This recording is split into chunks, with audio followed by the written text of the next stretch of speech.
Hello, guys. Welcome back to the Uncensored Critic Podcast. Thank you, as always, for tuning in. It means the world to me. Thank you very, very much.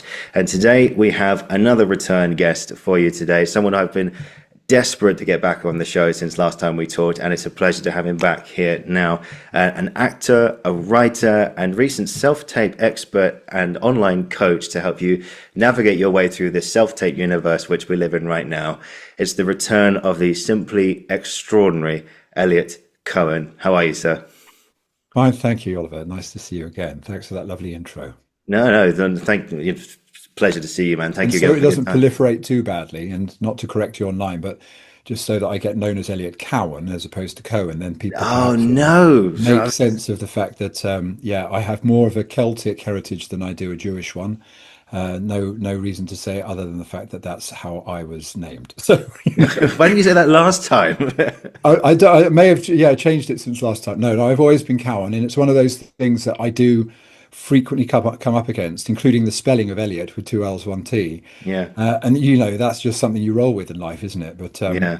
with an actor, I suppose a name is always quite important. And if it gets broadcast to as many listeners as you have that I'm something else, then I might actually hear it more often than I like. So here we go. Okay. Um, Right, uh, should I do that introduction again? Should I do that? no, I don't mind us talking about it. It's at least a way of contextualizing who I am a little bit. But yeah, it's good to be with you again, Oliver. Thanks very much for inviting me back. No. But pleasure, man. Thank you. I wish we did this sooner. It's great to see you. Yeah. Elliot Cowan. Cowan, that's the one. Cowan, yes. Cowan. It comes from Colquhoun, I'm told, which is a clan up in Fife. When I used to work on telesales and answer phones and sell things for people via the telephone when I was a drama student, Oh, I nice. remember meeting another Cowan who was a Scot and saying to him, "Oh, I have that surname." He says, "Do you know where it was from?" And I said, "No, not really."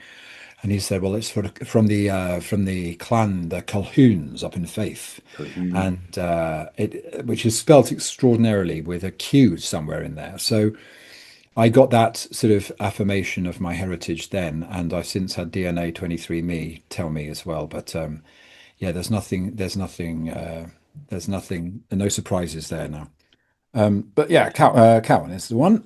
No, well, I do beg your pardon. All But right. cool. So the first question really for every return guest is simply this. How have you been? I've been okay. Yes.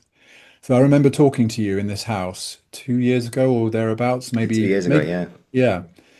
Just after I'd moved into a dilapidated house in North London that we bought as a kind of complete punt, and I was in my daughter's bedroom that time, which had barely any lighting or floorboards or anything else, worthy, peeling wallpaper and the rest of it.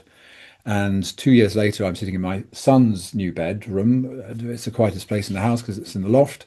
After basically a year and a half of renovations, and I know I'm very fortunate as a middle-aged man, an actor of my years, to be able to talk about owning property. It's far harder for my colleagues who are younger to get where we are told that we should get to one day in owning property and looking after it. But I've been fortunate enough to spend the last year and so doing up a house for me and my family, as well as acting in a few things here and there to pay for it all. But it doesn't work out quite as simply as that these days. But yeah, that's kept me afloat. That's kept me going. That has been my raison d'etre and my focus and my inspiration. And I've managed to do okay through that. How about Good. you? Are you okay? Yeah, all good, man. All good. Yeah, just keeping up with the show, just doing a Hmm. few bits and pieces here and there, just Hmm. growing the show and whenever I can, get into the theatre as much as I can. Yeah, you It's do that, don't you? yeah. It's I'm like you say, I'm in a very fortunate position to be just outside London. So I jump on a train in 20 minutes and you're in St Pancras and you get the tube to Leicester Square and you're there in no less than 40 minutes. And That's great. I'm very aware how lucky I am just to be able to jump on a train and go to the theatre and see something that a lot of people come halfway around the world for. Yeah. I know some people who, I saw a video where some people came from Australia specifically to come to London to see Phantom of the Opera. Yeah. And, we're very blessed to have it on our doorstep.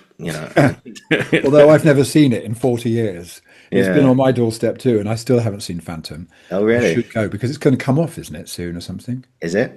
I think there was talk of it just going on tour, or the tour was coming off. There was going to be a change anyway, I think, Ah, and maybe not in maybe in Broadway it was coming off. I don't know. There were some whispers there I heard of. So I wow. remember thinking, oh shit, I must go and see it. I must take the kids or something. Yeah, I can't imagine the West End without Phantom of the Opera. That just I know exactly. I think wouldn't there look would be a right. sinkhole when it Yeah. disappeared. That part of the Haymarket would collapse. Yeah. Wait, can you sing? Can I sing? That's a great question. I wouldn't say that I sing well enough to take the Phantom or any part therein. Of course, being through drama school, I've been taught. I had masses of classes. At one point, I was pretty handy, and they did say to me, "This is definitely an avenue you could use in your career." Mm. And I did take up singing lessons again last year. I say lessons. I took up one and then ran out of time, and didn't go back, which is probably quite churlish because he was a lovely teacher and he must have wondered what happened to me. But we tried to carry on and we didn't. Yeah, I've always wanted to be able to say I could be in a musical. I was brought up on Les Mis thinking it was the most Mm. gorgeous thing in the world and other musicals besides. But no, I don't think I've quite got the chops right now. I would have to definitely get trained up a good year of like, right, let's do it. So if anyone's out there and fancies giving me singing lessons, I'm happy to oblige and I will try and turn up to these ones. Cool. Just put your recommendations in the comments below, guys, and get in touch Yes. via here. Yeah. So I will just talk about some of the work that you've done recently. Actually, funny enough, first thing that came into my mind just now, which I saw you in, actually was something on Netflix, which was called Scylla, Oh yeah. Right. with Sheridan Smith playing the great Yeah. Cilla Black. And if anyone who's not familiar, Cilla Black was a TV personality who originated from Liverpool over here. She had a very long, successful career being a TV presenter, hosting things like Blind Date, and and she was a Surprise, singer. She started surprise. off as a singer as well, didn't she? And Yeah.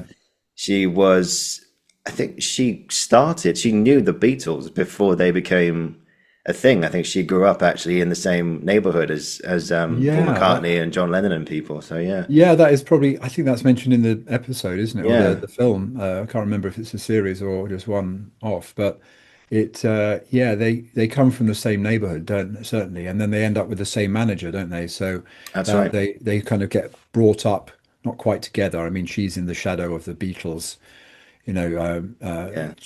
tumultuous success, but yes, in the same movement, the same wave of Brian Epstein's stable of artists he sets up. Yeah, and of course you played one of the record like I played producers. the guy, the producer of the Beatles, George Martin, and Wow. who also produced her, as a sort of, I guess, not a favor, but part of the kind of Brian Epstein package, the Abbey Road Beatles kind of stable. And yeah, I mean, he was obviously a huge influence on the 60s and the Beatles and music and producing as a whole and for decades to come, and was still alive when I played him, I think. I didn't get to meet him or his son, who's also a music producer and quite prolific. But yeah, I did. I got to play him thanks to working with the director on The Fixer, which was an ITV series. And sometimes it happens that, the next thing they do, they see a role for you immediately because you are in their sight lines Mm. and you haven't offended them. And I got I got the call and said, Always be nice. Always be nice. well, yes, it does. Yeah. It pays to be inoffensive to people at the very least. And he thought of me for George Martin, who wasn't a Scouser. He was like me, like a sort of middle class, upper middle class Englishman from a private school somewhere. And but I loved having the couple of weeks I did to study him. There's a lot of him chatting, talking with the Beatles about the Beatles Mm. and his own career with others since. And I got to inhabit his physicality and his voice as best I could. And then we filmed that up in Liverpool in a mocked up Abbey Road studio, in a studio that they rented out there somewhere. And yeah, Sheridan was amazing. Talking of musicals, there's a woman who can sing, and Scylla could sing as well. I mean, Jesus, she had a hell of a voice, and Sheridan pulled that off Yeah, brilliantly she did. live with Burt Bacharach, who wrote her famous song, and me twiddling the knobs in the background saying, "We'll go again." Or actually Bert saying, "We'll go again," because he was the fastidious one in that story. But Yeah, that was fun. That was fun to be a part of. It's nice to play someone that you can research for a while, particularly if you've already got the job. The, the drag of researching somebody who exists before you've got it is that you may have done all of that for nothing. Yeah. But we can come to that idea, that concept in a bit. But thankfully, Paul just offered me the role, and I knew that it was worth the time and effort to go deep on him. Yeah. Actually, yeah, that's a good point actually to make. I was about to ask you there, what's it like playing a real person? Because, you've probably had many parts where you have to create it from a blank piece of paper, but what's it like approaching someone who existed? Yeah, it's good to have parameters, I guess. Acting is all about choices, isn't it? You have to just make some choices and then let your instincts and your craft sort of take over and you just run with them. But and they can be taken purely from the text or your imagination, those choices. But when you've got someone who's real to base those choices on, then you've got, a short list quite quickly to get through. And that will be your springboard into whatever your creativity brings to the interpretation, as with every other role. And I played quite a few people actually that have existed to greater or lesser extents of sort of verisimilitude. Sometimes, you don't have to be much like the person you're playing. Like John Gielgud said, style is knowing the kind of play you're in. And you don't always have to honor the reality of a character. Like when I played Donald Trump, which I did in 2019 at the Almeida, I was so excited to be able to try and rip him off, and sort of get him down. And I started with my audition and with subsequent rehearsals and so on, and practice between getting the role and rehearsing, like really getting his voice down and studying his mannerisms on a play that was quite exactly. And I even got one of those as a key fob because they were used as part of my costume. Because the play we did, Shipwreck by Anne Washburn, was not a realistic play. And when I got there, Rupert Gould told me that you don't need to worry about pulling this guy off. You just have to somehow embody this version by Anne. And my God, that couldn't have been more different to what you and I might have expected. And the voice was in there, the physicality was in there to a certain degree, like little vignettes, little motifs.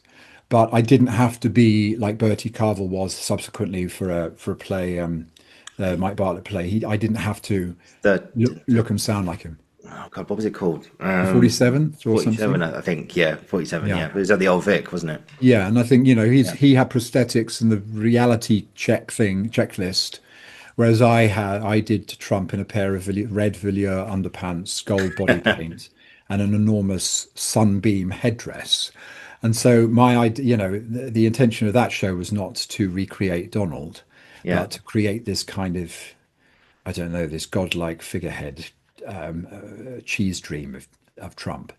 But then I have played, when I was in another president play called Frost Nixon, Yes. I played Jim Reston, who was the author of the book on which Peter Morgan based the play on, called Netting Prometheus, which was about his experience filming those interviews with Frost and his team, against the Nixon. And Jim Reston, was a man who hated Nixon, was a real 70s liberal, from Berkeley or from one of the real leftish universities that now Trump is decimating, and came in, to help David Frost get some heavies on Nixon.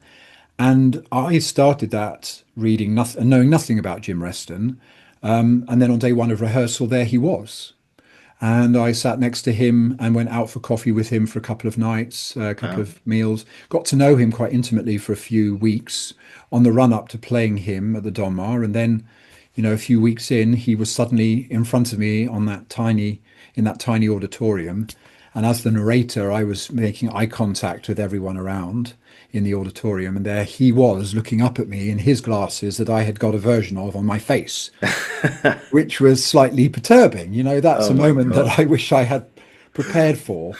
But it went well, and Jim was very grateful. I didn't look anything like him, as I didn't when I got cast as Henry VII, who you could do a deep dive on.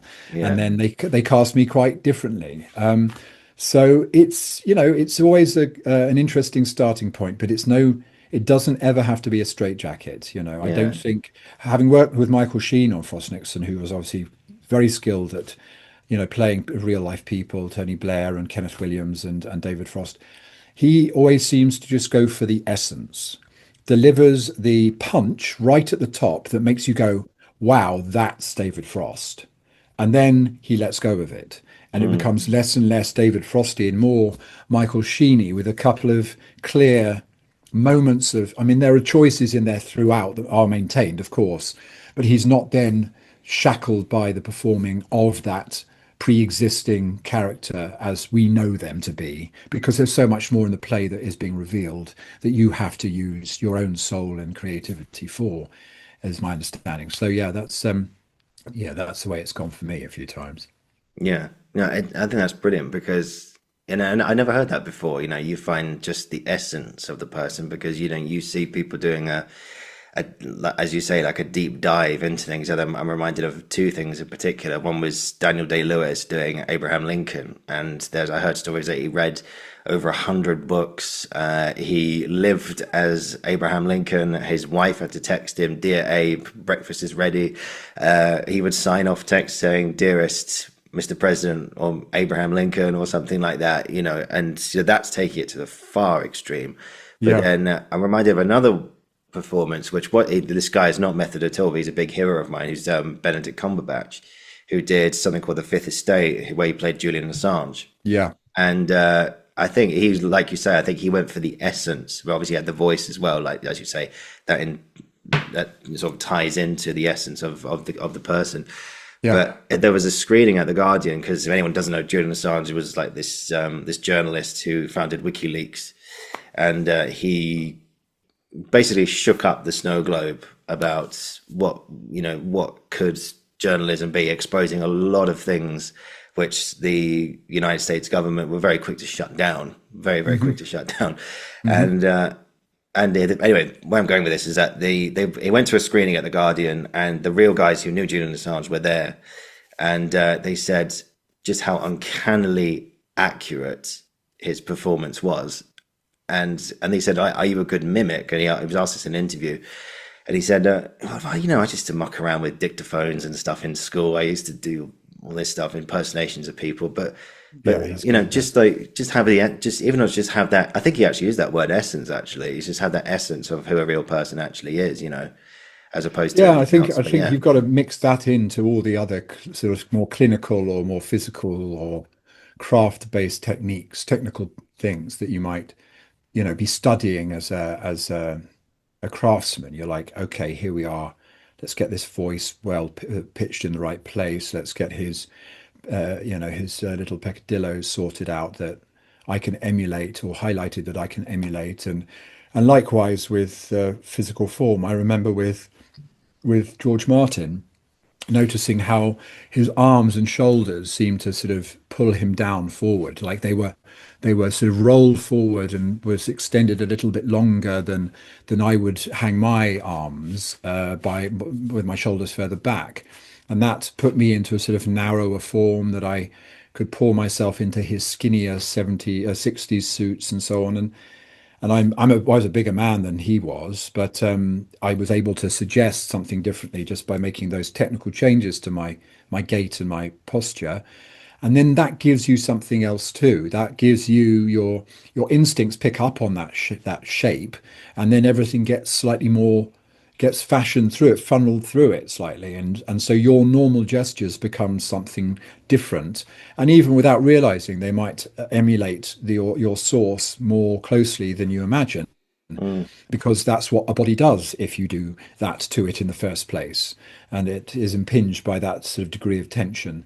And then a lot of cascading things might happen for free, but equally, they all suggest a sort of coherence that means anyone watching, even somebody who knows the subject, will be like, "Holy cow, that's really like them." And once you've got that, then everything else, all all your reality or your truth through that mask, essentially, which is what you're wearing, yeah, body and face and voice, becomes truthful.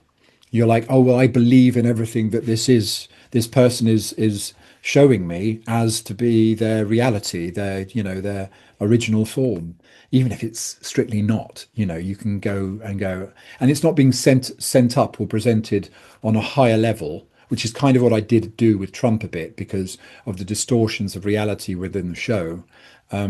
But of course, if you watch, SNL Trump or other comedians doing Trump, they're also pushing something in particular to highlight it, to make it ridiculous and funny. The skill of the actor is to resist that temptation, because it is tempting when you realize you've got that capacity to give them what they want. And sometimes you've got to hold that back and give them something else. Yeah, and I think it's interesting about how we can still find ourselves in these people. Obviously we're obviously our most authentic selves, but we can be as close to that person as we possibly can. And I think it's a really good.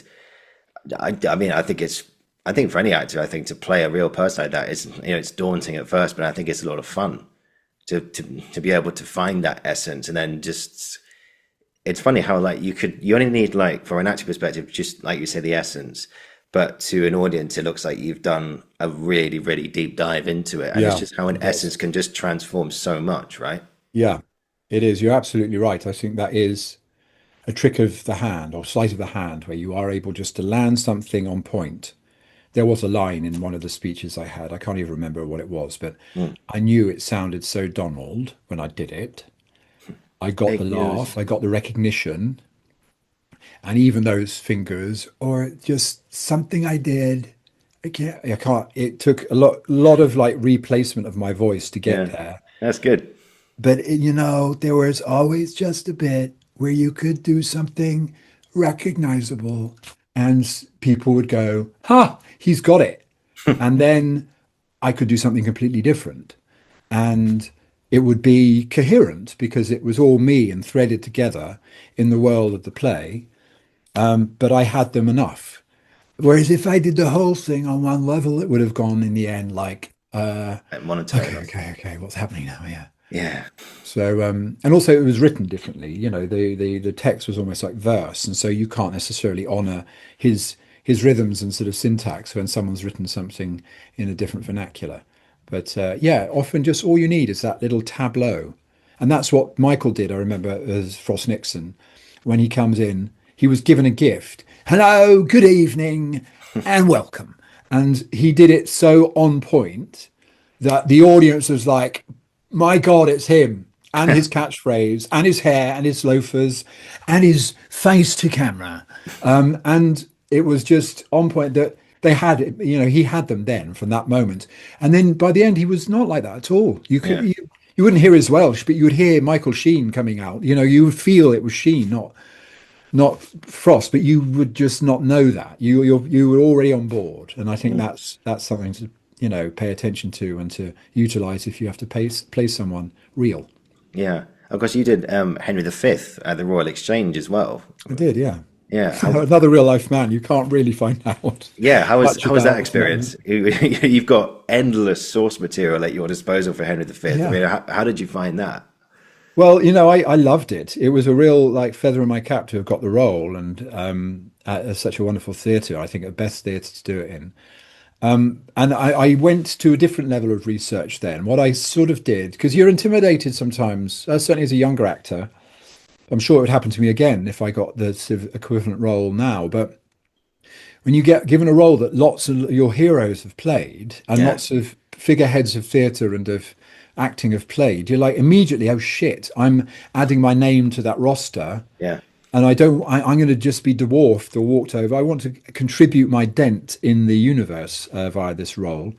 But what I thought I'd do is actually research as many of the other performances as I could, since I had quite a bit of time, in order to get this kind of huge, rag bag of all the interpretations and sounds and now sort of characterizations of it, to maybe purloin and play around with bits of, but to sort of just be neutralized by it, to sort of feel like, oh, well, it's so far ranging between Adrian Lester's and Donald Wolfett's, Kenneth Branagh's and Michael Sheen's, and many of which I'd seen growing up anyway. But then I went to the British Library And at the time, before, YouTube and everything, the British Library was the only gold mine that you could go into a booth and you could listen up all of these past performances that, like literally Donald Wolfett from God knows when, and John well, not Gielgud, but obviously Olivier, but there was the film for that. Sheen's production, which I had seen as a schoolboy or a drama student, and they were there, and I listened for hours to these different voices uttering these lines in such hugely different ways. You think, oh well, I can do anything; it's okay. And then I took a different approach to kind of get the authority, because there are books I read. I read this book, Agincourt, which was just coming out, and then I did the audiobook for her in the end because of my playing of the role. So that gave me masses of historical context. I spoke to Matthew McFadden about his Henry IV, his Prince Hal in Henry IV with Michael Gambon. We had a coffee, and he gave me a few words of wisdom because I knew him from his job. And then I thought to myself, I've got about 6 weeks before I play this, and I've got a triathlon that I'm doing the end of my first week of rehearsal. So I'm going to be super fit. I've got to get myself really fit for that, and that's good for the show. How am I going to do both at the same time? I've got a few weeks off work, let me see. And I bought myself a bike, which I needed anyway, and I cycled from London to Agincourt along the route that he took with his men from Westminster down to Portsmouth, Porchester, or via Winchester, then Porchester, then over the road to Harfleur, over the channel to Harfleur, then on through the Somme to Agincourt eventually, and then back through Calais and Canterbury and London. So, and Blackfriars, not Blackfriars, Blackheath. Anyway, I can't remember.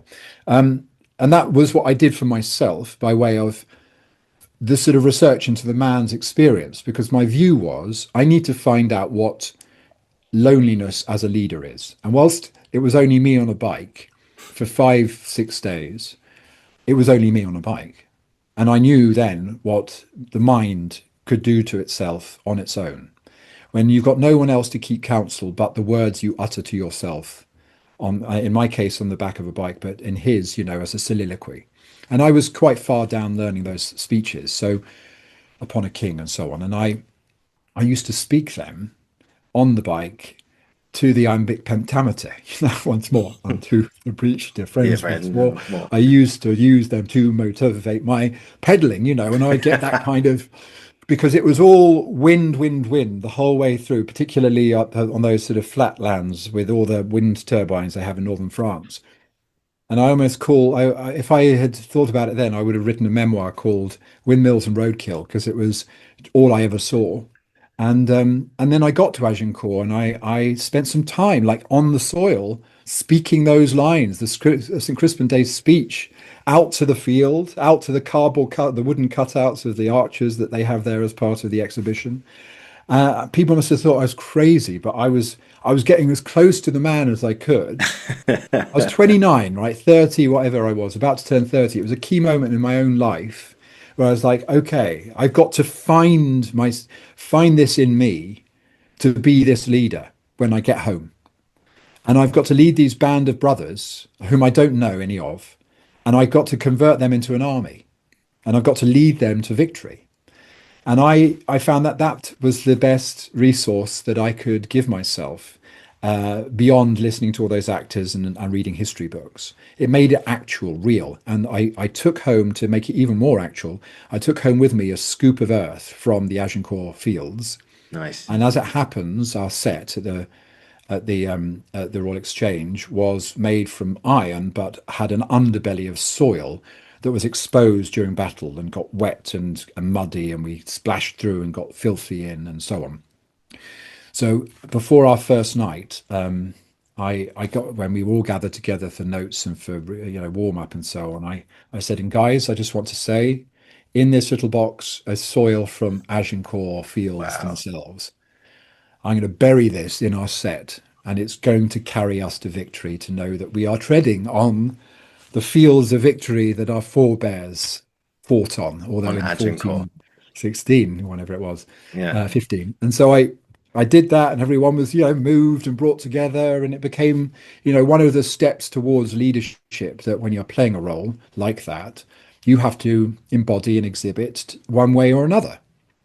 And that was my choice way of doing it and the most effective way I did it. I made some other errors during that show in terms of my leadership, which I have learned from as well, but that was the winner. Mm. And, I think it helped me get to that psychological space of being, the King of England fighting the French and becoming, a legend that the play is about. Yeah. And so, yeah, those are the kind of approaches I've taken in the past to get to where I need to get to. Wow. Talk about method, right? Well, it kind of is. Yeah, it kind of is. Yeah. It's sort of method for Shakespeare is an interesting conundrum, or that was what I was doing at the time to kind of. It's all about finding that confidence, that belief that you can do it, because you will be intimidated by the idea that this is now your job. Gary Oldman speaks of this when he says the best part of a job is just after you've hung up and you go, yes, Mm. the agent's just told me I've got it. Yes. And then 2 minutes later you go, oh shit, I've got to do it. I've actually got to do it now. Yeah. Yeah. But the initial is what wins the day and gives you that elation. And then you've got to start work then. Yeah. And that can be scary. Yeah. Did you stay in Agincourt when it got dark? Because the reason why I ask is because you did the Band of Brothers speech, and of course when it goes dark, Henry has that fantastic speech where he says, "Oh God of battles, bestow my soldiers' hearts," and all that stuff. Did you do that as one as well? That's upon the King's speech where I was, when he's a touch of Harry and the Knight and he's creeping about talking to his fellow Yeah. soldiers under the sky. Now, I stayed in a gîte, in a farmer's gîte just outside Agincourt the night before. I think I must have got there too late in the day, a few miles off, to actually visit the fields at night time and just sense that kind of calm and still and dark and maybe that anticipation and fear. But instead I was eating, ham and cheese in a farmer's scrubbed dining table or kitchen. It's very, very basic.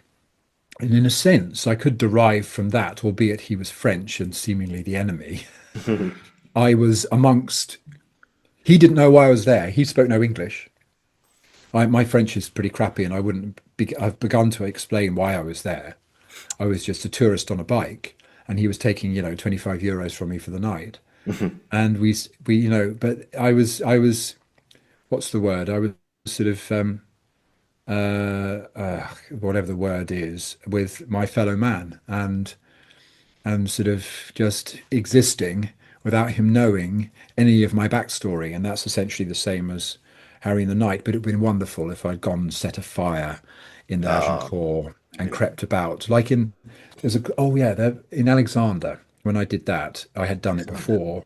There's a similar night scene before the battle he has, I think, with Babylon, that I wasn't really a part of, but I remember thinking, oh, this is the touch of Harry and the Knight scene for Alexander, and it was filmed beautifully with all the torches and tents all illuminated. And I thought, yes, this is something to bear in mind. I may have logged that in my imagination when I saw that film, and then 3 or 4 years later was playing Henry, gone, that's what this scene is like. But I love that scene. That is one of the best moments in the play for the actor playing Henry V, because it's full of, you're not having to push it out like those other speeches are all about changing and rousing and lifting and pushing and bringing them to you too. But that Once was more to the breach, dear reflective. friends. Yeah.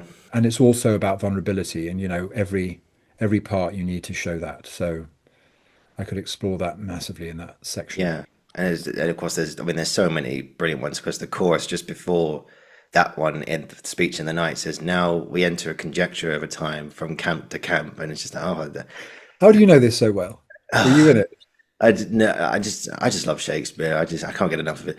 But I can't remember the rest of it. Now we enter a conjecture of a time from camp to camp. Something, something, something. But anyway, it's a beautiful. It's a That's beautiful. what I did. Yeah. Once more to the breach, dear friends. Something. Harry, England, St. George, let's go.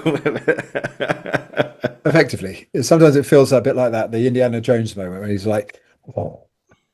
Yeah, but yeah, sorry, you were saying when it's jumping from camp to camp. Yeah, I love that one because when I was at drama school we had someone called Chris Palmer go through as that. She's a voice teacher. She's also been on here as well, and she dissected that speech for us, and it was just, I mean, I've done so many episodes on Shakespeare, one very recently as well, but it's just the way that imagery, you can just say one or two lines and you're there in Agincourt. You know, you're there in the camps and you can feel the nerves. And I think, just out of curiosity, like I think it's in the text actually, but when he walks around the camps, he walks around with his hood up. And he's like trying to congeal himself, you know, and it's one of those moments. I mean, okay, one last, of course, there's probably the most famous speech at all in that play, which is "Once more into the breach, dear friends. Once more, we'll close the wall up with our English dead." You know, and you know, how was that? I was approaching that speech. Yeah, it was great. Peace is nothing so becomes a man as modest stillness and humility. But when the blast of war blows in our ears, then imitate the action of the tiger.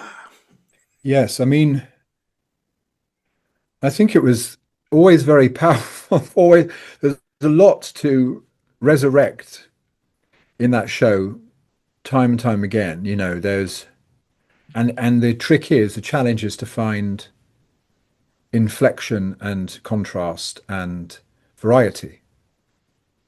Because Harfleur starts off with a huge smash of intention to rip the old men. I can't remember the imagery about old men and babies and women and all that will be killed by this if you do not relinquish the siege now or whatever. And then there's once more into the breach, dear friends, and then St. Crispin's Day. And, you know, he's constantly going off on one to get people to do his will, his bidding, and to be with him. Yeah. And it's always a physical experience. You can't get away from how much it engages your entire being and your entire body to deliver, even in situ, even in one spot, a speech of that kind. And I, could frequently come off pouring with sweat or absolutely panting, having just found the gathering of the aerobic momentum you need to get to the peaks of those speeches, like God for Harry, England and St. George, or however it finishes. Screaming effectively, charge, and cry, God for Harry, England and St. George. And then you're off and you have a moment, and then you're back on before you know it to do something generally completely contrasting. Where you've just found out who's betrayed you, and you have to then pat them into some kind of self-confession or trap. Whatever. So it's a young man's part to a certain degree, but then of course the same happens with King Lear or Titus or even the Scottish king, who you could play at any age almost. So it goes on and on. It's never just a walkthrough. And it was hard but exhilarating. I felt really, really proud of it. I think then there's also a threatening nature to him as well. And of course, there's another speech that comes into my head is I've turned his balls to gunstones, when he sent a bunch of tennis balls. And so when the Dauphin's scorn, and then later on when he's just finished St. Crispin's Day, actually, he goes, when I think a French messenger comes around the corner and said, it's like, who has sent thee now? I pray thee give my former answer back. Shield me and then sell my bones. God, why should they mock poor fellows thus? Let me speak proudly. Tell the constable we are but warriors for the working day. Our hearts beat as one, or something like that. And they shall have none, I swear, but these my joy. I like the way Ken Branagh did that line where he goes, but these my joints, which I shall leave at them, shall yield them little. Oh yeah. Tell the constable. From you, sorry. Tell the constable. Goes, I shall, King Harry. And you go, you're right. It's the same. I enjoyed that sense of threat and then control that he would wield with power and status, with the force of the throne and the country behind him, even if he was always sticking his neck out. And the fact that, he's often being kind of charming and quite, soft and erudite and chivalrous with his language and observing protocol and insinuating, and then he would let the guns go, and then he would come back to something softer with Scroop and I can't remember the other traitor in Bedford, or is Bedford his brother? Yeah. I mean, but it's nearly 20 years ago, so I'm Bedford, stretching. Exeter, Warwick, and Talbot. Yeah, something like And that. Yeah, they were with him there. yeah, when he's exposing their betrayal, and he's letting them walk into his trap, and being quite soft, open, and welcoming, and chivalrous, and collegiate, and then suddenly he goes and grabs them and twists them. And the bit that I remember, a choice I remember making, if it's not too self-congratulatory, that I think was quite effective, was when, and kind of, you've got to toe the line with how brutal he can be when he executes Bardolph and Pistol, and he gets back. I think is he executing them for their escape, and he wants them, and they're old friends of his, right, from Falstaff days, as far as I remember. And in our production, Bardolph, played by the brilliant Fred Ridgway, who's now no longer with us, sadly, but has a brilliantly talented daughter who is. He was hanged on stage. He had the harness. He was yanked up, and there was all sorts of appealing going on by Pistol as this happened. And the choice that we made to kind of bridge the gap was that the hanging didn't work, and he would be, without his neck broken, just throttling to death. He was just being strangled to death by the rope and the weight of his own body as I continued with the scene. Wow. Or tried to. And this was a moment with I think it was for the benefit of the French, because that herald was witnessing this. He's come with some message, and the two things overlap, and you're going like, this is what sort of a badass I am. And there was Fred up there going, kicking away as I carried on with whatever it was. I'll have to look at the text again one day. Yeah. And just to get it over with, I pulled out my revolver and shot him and put him out of his misery, and then he just dropped dead, Yeah. And it would make everyone jump, that they thought one thing was happening, then another thing had begun to happen, and then a third thing came in and smashed it. Wow. With my brutality. And the way then I could play the silence and what I recognized I had just done to my old friend, whom I had also just ordered to execute, but then I had to put out of his misery in a sort of merciful way, but the worst of mercies, was just something you could inhabit in the silence that had more layers to it than even what sort of was in the text. You just allow, and I remember talking about that with Geoffrey Stretfield, who played him the same year for the RSC, who was a year above me at RADA, and I said, oh yeah, I did that at this moment, and he was, we had different ways to play those moments, obviously, but I was quite pleased that I got so many things into one moment. Yeah. And it all made sense to me. And then we carried on. Yeah. God, you can imagine the audience just going like, Yeah. It's like shooting a dog, isn't it? It's terrible. You just run over an animal and you've got to then kill it again, which I've done actually with a rabbit when I was a teenager. Maybe that's where I got the idea. What do you get up to in your spare time? That's Jeffrey Dahmer of me to mention that, but Oh dear, no. But I can imagine that. Yeah, but I think that shows his. I think he was one of the kings of England who showed his ruthlessness in any way. And also remember, like, of course you know this anyway, but at Agincourt they were outnumbered by about 3-1 or 4-1 or something, and the French army were fresh, and they'd been traveling for 3 days and had no sleep, no food, barely any water, but they somehow pulled it off. And it all came from the king. We talk about, they say in business, like this trickle down effect, but if you've got a strong leader, then I think that play shows that anything is possible, as long as your leader knows. Well, funny enough, one of the books I read when I was preparing for him was a book by Richard Olivier, who's Laurence Olivier's son, Ah, who was the guy who directed Mark Rylance as Henry V to open the Globe back in, I don't know, was it 1999 or something? something like that. Yeah. When I was a drama student, I didn't see the show. And but Richard Olivier, who it was obviously kind of symbolic, was brought in to direct this show that Mark Rylance was playing as the artistic director of this Shakespeare. It was all big symbology going on there, and sort of the inference of the mantle being passed through the Oliviers. But my access point to that whole experience was of theirs was to read this book Richard Olivier had written about leadership in Henry V.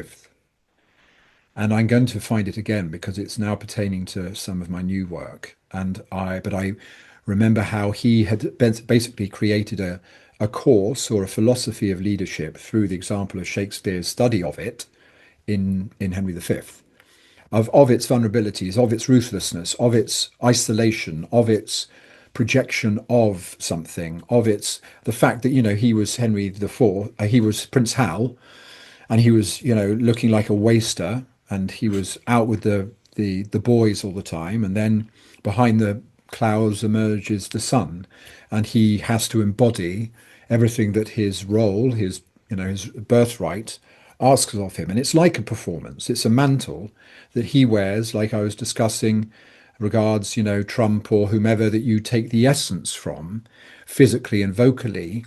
That's what you do when you become a leader. You find the signifiers that project leadership and you eliminate those that don't. But you hold on to enough of the humanity and let that out enough so that they can connect with you. The vulnerability that you have as a human behind all of that surface or all of that projection and all of that mantle is let out at key moments. So we go, yes, you are with us. You know us. We understand that you are for us. You feel the same way, even though you have to wear this other cloth. And that's what Upon the King is about, that he's left alone with the absence of that relationship to other men and to other people in order to get him through the tough time.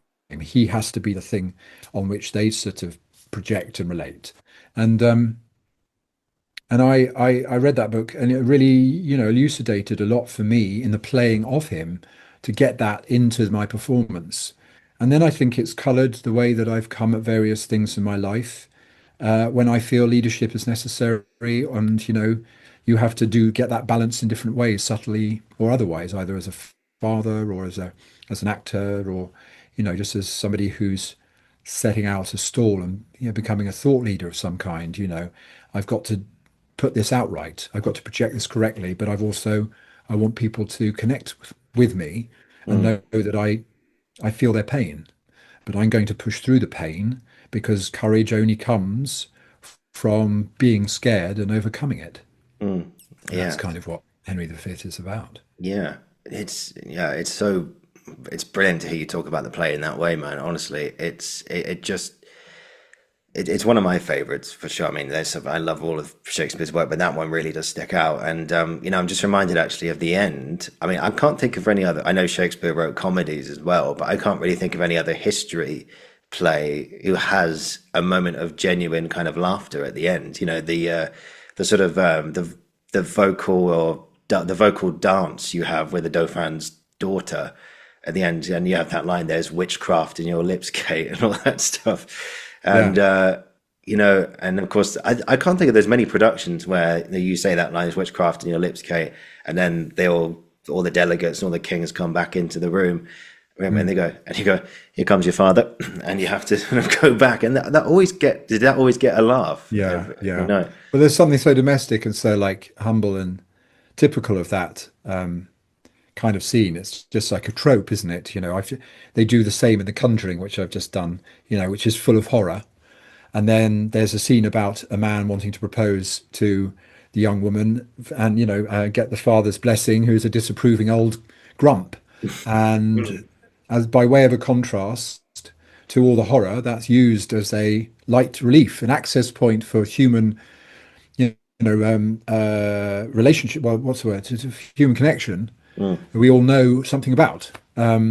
it's a challenge to play at the end of a show like that when you have given so much power and so much voice and so much physicality that you then have to completely change gear and become, you have to become something from a different play almost, and use a whole new raft of qualities. Most of it's written in prose, I believe, if I remember rightly, Hmm. and is such a sort of free wheel of imagery and changes of tack to kind of create humor and effect and to woo to a woman who's then not speaking your language, that Barely you any have. English. Yeah.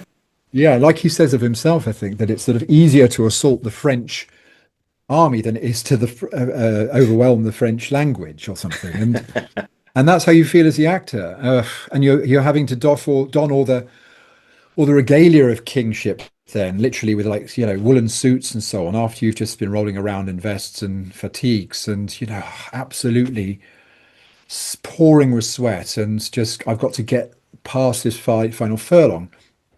But the motivating factor is the fact that it's humorous. It's not more of the same, and it's love and it's pastoral, and it's kind of tropey. It's full of form and convention and subversion of that, and you can dine out on that as it brings you home. And then Mhm. you've got to tie the bow up at the end with the all the delegates and the agreement of peace and so on and so forth. Which, if you can imagine, was was a good, decent piece of propaganda then for Shakespeare as it was for Olivier 400 years later, 400 years later. So it's a real technical feat, but it has its payoff, and purpose, which Yeah. we've just got to honour in some way or another. Yeah. It's like all of his work. It's a masterpiece. Mm. And 400 years later, we're still doing it. And I don't know about you, but especially if you see a great production as like yours, I'm sure it was, you've fallen in love with it all over again, and you Yeah, just you you can get forget. moved by that if the Yeah. language allows it. Yeah, if it is presented well enough. And I mean, I can't remember the last Shakespeare thing I saw. To be honest, it's been a couple of years even. Yeah. But when I am in the place, it can affect me more deeply than it can also, frustrate me more deeply than some others, because Mm. there's a tricky balance between how it's presented and spoken and how with truth and how it's presented and spoken and butchered. But I'm not a purist when it comes to Shakespeare language. I don't feel it's necessary to adhere to the rules that I was brought up on studying. I was not taught by Peter Hall or John Barton, but I went to Yeah. seminars of theirs and I read their books, and I was taught by those who were taught by them. And so I have that all in my back catalogue of knowledge. But I've been far more freestyling with Shakespeare than perhaps some people have, and maybe those who've seen my shows would think, yes, and it shows, mate. But I really feel like it's very possible for them the language, the lines, the verse to affect you, and for you to use it to sing the emotions that you're feeling, not in a sing-songy way, but like in a jazz way, that you get the structure in your bones, you make it makes sense to you rhythmically with all the tools that Shakespeare was, using, and you understand what he's doing, every line and every foot and every vowel and every internal rhyme and every caesura and every whatever suspended line break and so on. You get all of that laid out. Technically, I go through it like a piece of music, like notating it. I learn it like that, so it's in my blood, and then I can always go elsewhere with it if I need. It's there as a kind of copy, and then I go, blah, blah, blah. Now how am I going to act it? Yeah. In I come. What are you doing to me? What are you saying to me? Oh, well, this is what I'm saying back. This is what I'm going to do to you. This is what I want from you. And it comes out whatever. And you've got some knowledge there that those words, this word makes this happen better than that word does. But I'm not thinking about that anymore. I'm not honoring that in a way that's going to stop my impulse. My Mm. impulse is still going to be found in the moment. And then I'm going to let that breathe and run, and I'm going to speak it that way. And it may be different tomorrow, but they're all valid. If you keep that in mind, for me, that's all valid. Exactly. Yeah. Now, I want to talk to you about another sort of big. Actually, just before we move on to that one, It's like there's another king I can see you playing. Actually, have you ever thought if an offer comes in for Richard III, would you take Mm. it? Oh yeah, Yeah, yeah. Not many people have said that to me in the past, but once or twice I've had somebody say, "Yeah, Richard III would be good for you," and I'm like, "Really?" yeah. But yes, I suppose anyone can get there one way or the other. But I can see you as yeah, Richard that'd be III, fun. man. I Yeah, think you'd I'm be not sure brilliant. where we stand on that these days. I've just worked again with Arthur, whose surname escapes me, who was in my production of Julius Caesar that I was in. And then he's played Richard III for the ROC, and he has a disability, which is very much was underpinned very much the interpretation that he gave. And since then, I'm not aware of anyone who has played him. And I Mm, wonder what the temperature of the landscape is in terms of that reality and the fact that we, in this day and age, are honoring those realities more truthfully and more sort of with more reality, with more verisimilitude than in the past. mm, But I wonder, so where would be my starting point? That would be the question. mm, Where would be the where would be the disability, as it were, that I carry inside or externally that I would start that journey from? mm, Because for Arthur, it's very clear, and he was very clear with it in his rehearsals. He told me quite a bit about it.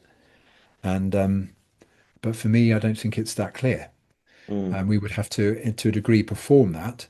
I've just read Year of the King actually again, and there are some very dated views and very dated approaches in Cher's approach to that role, and but inspiring ones too.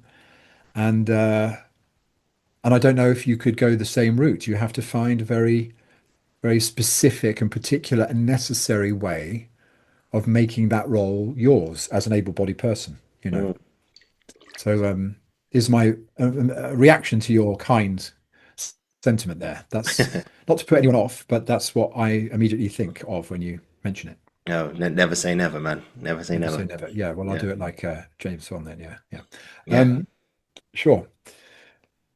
Yeah, so Shakespeare, what next? What next? Tennessee Williams. Okay. Uh, Yeah, all the yeah, greats. and of course, and I mentioned this last time in the intro. I thought we didn't get on to talk about it, but you did Streetcar Named Desire, of course, Tennessee Williams' most famous, one of his most famous plays, at the Donmar back in 2009, where you played Stanley, Yeah, and to Rachel Weisz's Blanche and Ruth Wilson's Stella. yeah. How was that experience? And Barney Kay's Mitch. And yes, it was great. It was a real coup for me to get that role. That's probably the first thing and the most significant thing about it, really. The show was pretty great. It was a very celebrated interpretation, and it won lots of awards. So did the lead actors, Ruth and Rachel, certainly Rachel anyway, and the production itself. It was Rob Ashford's first drama, having been directing at the Donmar. He did Parade, and he had been choreographing for Michael Grandage, Guys and Dolls, and so on. But it was his first dramatic play, which is significant because it all began with me with an act of audacity. And I would say to other actors, younger actors, or whomever, there's a real lesson here potentially about some kind of visualization and manifestation, which I don't strictly believe in. Like, I don't have any reason necessarily to think that, oh, yeah, if you just think it enough, hard enough, it happens. But it seems that a few occasions in my career, I've put something out into the universe and it has somehow responded. Yeah. And the first time that that really struck home, really, perhaps was for Streetcar when I was working with Michael Grandage for the second time, having done Don Carlos with him as my first like major role in great, top theatre. And then 2 years later, I was in Frost Nixon, which is obviously a breakout hit, and everyone there like loved the ride. And I had a really good role in that, thanks to Michael that he just offered to me as well, which was my first experience of that. When we were once hanging out, sort of on stage when I was doing a warm up, and he's just casually mentioned, if there are any parts you're thinking of playing, let me know. I was like, fucking hell, Michael Right, this- Grandage is saying that to me. I was 20 wow. something, and I was like, oh, well, yeah, let me Everything. think. Yeah, anything you're doing and everything that you can think of. And he said, like, if there are any plays, or parts you think you could see us doing here or, together. I was like, fucking hell, okay, I'm not going to squander that. So I Exactly. did think about it, and then I came back to him in an email and said, I want to play Michael, thank you. I really, really want to play Coriolanus one day. I Mhm. also want to play Larry Kramer's. Oh God, what's his name?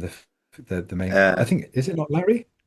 I yeah, mean, from the normal The heart. Naked Heart, the Normal Heart. Sorry, Normal Heart. Normal heart, The yeah. the lead role in there. It's not Larry. Oh my God. Oh wait, no, no, no, Um, no, wait. No, I know this one.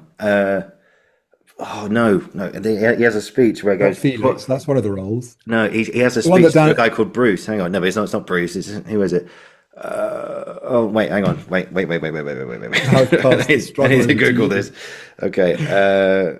Ben Daniels played him right ultimately on Yes, the National. I saw that. That was incredible. I It saw was that. good, isn't it? Did you see it at the National? Yeah, I did. I did. I went along because of this relationship I've had to the play, which you obviously can tell is really deep because Yeah. I can't remember the character, Yes, although I got it. Ned Weeks. Ned Weeks, of course. Yes. So I went down a Kramer wormhole around about that time in my life for some reason, and I really wanted to play Ned Weeks, and it hadn't been done since 1982 or no 86 or something when the play came to the Royal Court with Martin Sheen.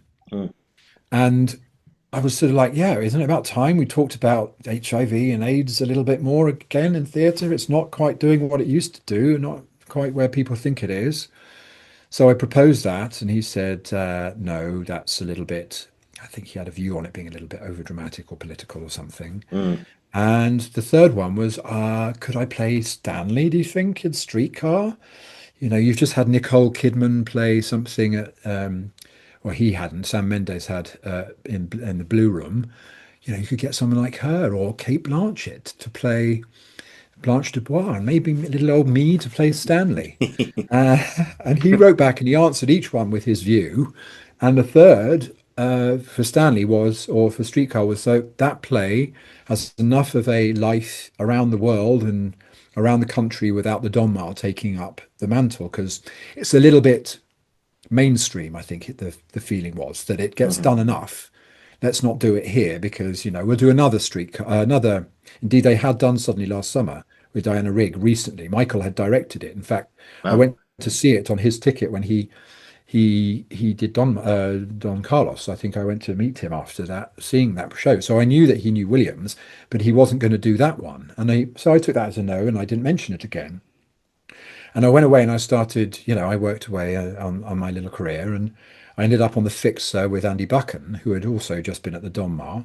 And then Andy wasn't there one day, and I asked, where's Andy? And they said, oh, he's got a big audition today. I was Mm. like, oh shit, really? What for? He said, he's auditioning for Stanley at the Donmar at Streetcar Uh, Named Desire. And I was like, what? damn it. You're fucking kidding me. Yeah. So I picked up the phone immediately, called the agent, said, what the hell's going on? They're doing Streetcar at the Donmar. That's the play I suggested Michael should do. Yeah. And Like, I what haven't the been called fuck? in. I don't have an audition. What the fuck is going on? Like really undignified little tantrum about the fact that I had obviously been overlooked. Anne McNulty was a casting director at the time. I knew her because of Frost Nixon and, the whole experience. I was like really put out. And Andy was like, contemporary, obviously the lead in the Fixer, but I thought anything he can do, I can do. And my agents, to her credit, said, don't worry, I'm working on it. It's going to happen. You just have to wait your turn. Right. So I was like, okay, well, I'm not sure what that means when Andy's in there, but I then got to hear who had been called and who was in line. And I was like, obviously, they're up here. No one had cast Rachel yet, I don't think. Or maybe she had been. But this was at the end of the year, and I had to wait until after Christmas before I had that audition. And it was with Rob, whom I'd met through Michael, and I'd had a lovely dinner with one time. So we were kind of friendly, but I had ages to prepare. Mm. And the reason why I felt like I wanted to do that show anyway, because I played Stanley at 16 when I was at school. No way. So I had started my relationship with that role and with acting through that role, because that was the point really when things were dropping in for me. My passion for my idea that I could do this. I played Riff in West Side Story one year, and then Stanley the next, and various other little roles in Real Inspector Hound and stuff like that. But Yeah, that yeah, was me going, right, Marlon Brando, I'll have that. Yes, thanks very much. yeah. Yeah, Riff, I'll have that. These kind of icons of cinema were beginning to affect my self-perception. And I was but I knew that at 16-year-old, I never pulled that off. So I wanted another chance at 26 or 7 or 8 or whatever I was to have a go. That's why I mentioned it. But it was another 3 years maybe before it came around. But then I just pulled up my old script over Christmas, and even on Christmas afternoon, I remember going upstairs to my parents' bedroom where I was staying for the holidays, and I was rehearsing those scenes to my old, bedstead, in preparation for an audition I had in 3 weeks' time. And Wow. I hit the gym before Christmas, and I was like thinking, right, I'm going to walk in, I'm going to be ready for the Mm. audition as if it's going to happen that day. I'm going to play the role that day. And I knew the 3 scenes that I was meant to read, I knew them off by heart because I was resurrecting an old memory anyway, so it was a bit easier. But I gave it more effort than I'd ever done anything, apart from meeting Michael on Don Carlos, I think. And then I did it with Rob and the casting director, with Anne, and maybe a reader, I think. And it was full on, but a good audition. I got recalled, and then I got recalled to meet Rachel, and then I got recalled a second time to meet Rachel again in on the Donmar stage, where there was some other set. And we did it one Saturday afternoon, and I knew that there were other actors coming and going, like all day, like three Mm. or four of them. And I just worked so bloody hard to turn that into a reality. So to will it so that I did get that role, and that was one of those Gary Oldman moments where I just punched the air and then went, "Oh shit."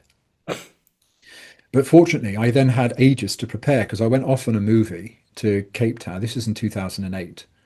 I went off to Cape Town to do a movie that folded a week later because of the Lehman Brothers financial crisis. And Mm. we all came home.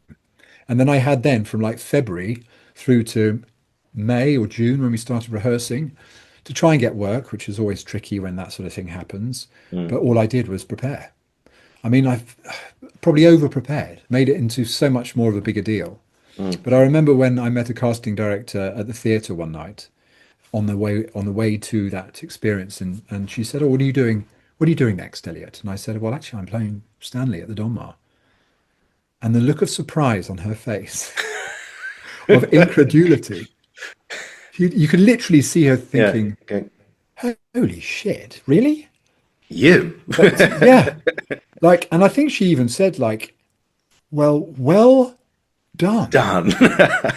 because I'm sure she knew or had heard everyone from Michael Shannon through to Danny Dyer, Yeah. literally, was up for that role, was after that role Danny Dyer. in that production. Yeah, Danny Dyer. He was one of the 3 actors before the on that Saturday afternoon. It was Rory Kinnear, myself, and Danny Dyer, and maybe a fourth. Wow.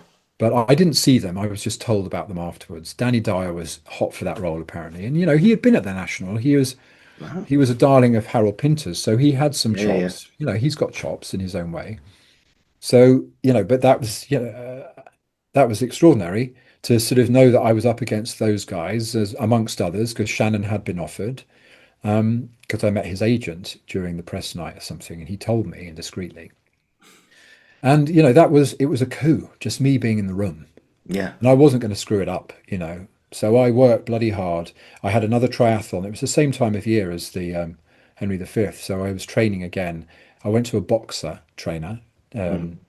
and we worked out for like sort of 6 weeks. I did all his sparring. I never fought, but I did this sort of training with him, and I bulked up hugely because again, it was my sort of I've got to come at this physically. Mm. He's a big guy, Stanley, as well. You've got to be like, because he's, Well, people yeah, think that, and I thought that, but actually, yeah. John C. Reilly played him. opposite Natasha, and he's big. He's every bit as tall as I am, if not taller. But he was never going to be muscle man, Yeah. Marlon Brando was only 5'10", but he was Yeah. nicely put together, and super Mm. sexy.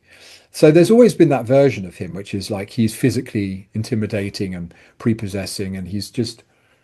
But in my interpretation of it, which I used to hammer on about at the time, is that he was an immigrant. He was looked down upon by everyone from the day he arrived. He Mm. was made to feel inferior because he was Polish.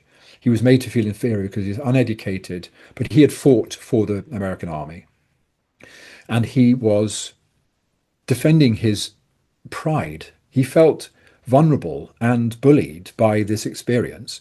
And he, like many of us do, overcompensated by becoming extra physical and extra possessive and Mm. extra domineering. And then he would also try and educate himself in the ways of finance and inheritance and so on. So he had every reason to sort of be overly, he's a bit, I don't want to do this is a bit lazy, but he's a bit like Andrew Tate because whatever Tate's got the same issues of masculinity that Yeah. he's Yeah. overcompensating for with everything he projects and all his physicality, all his kickboxing and bullshit. Yeah. I've no idea what he's saying half the time.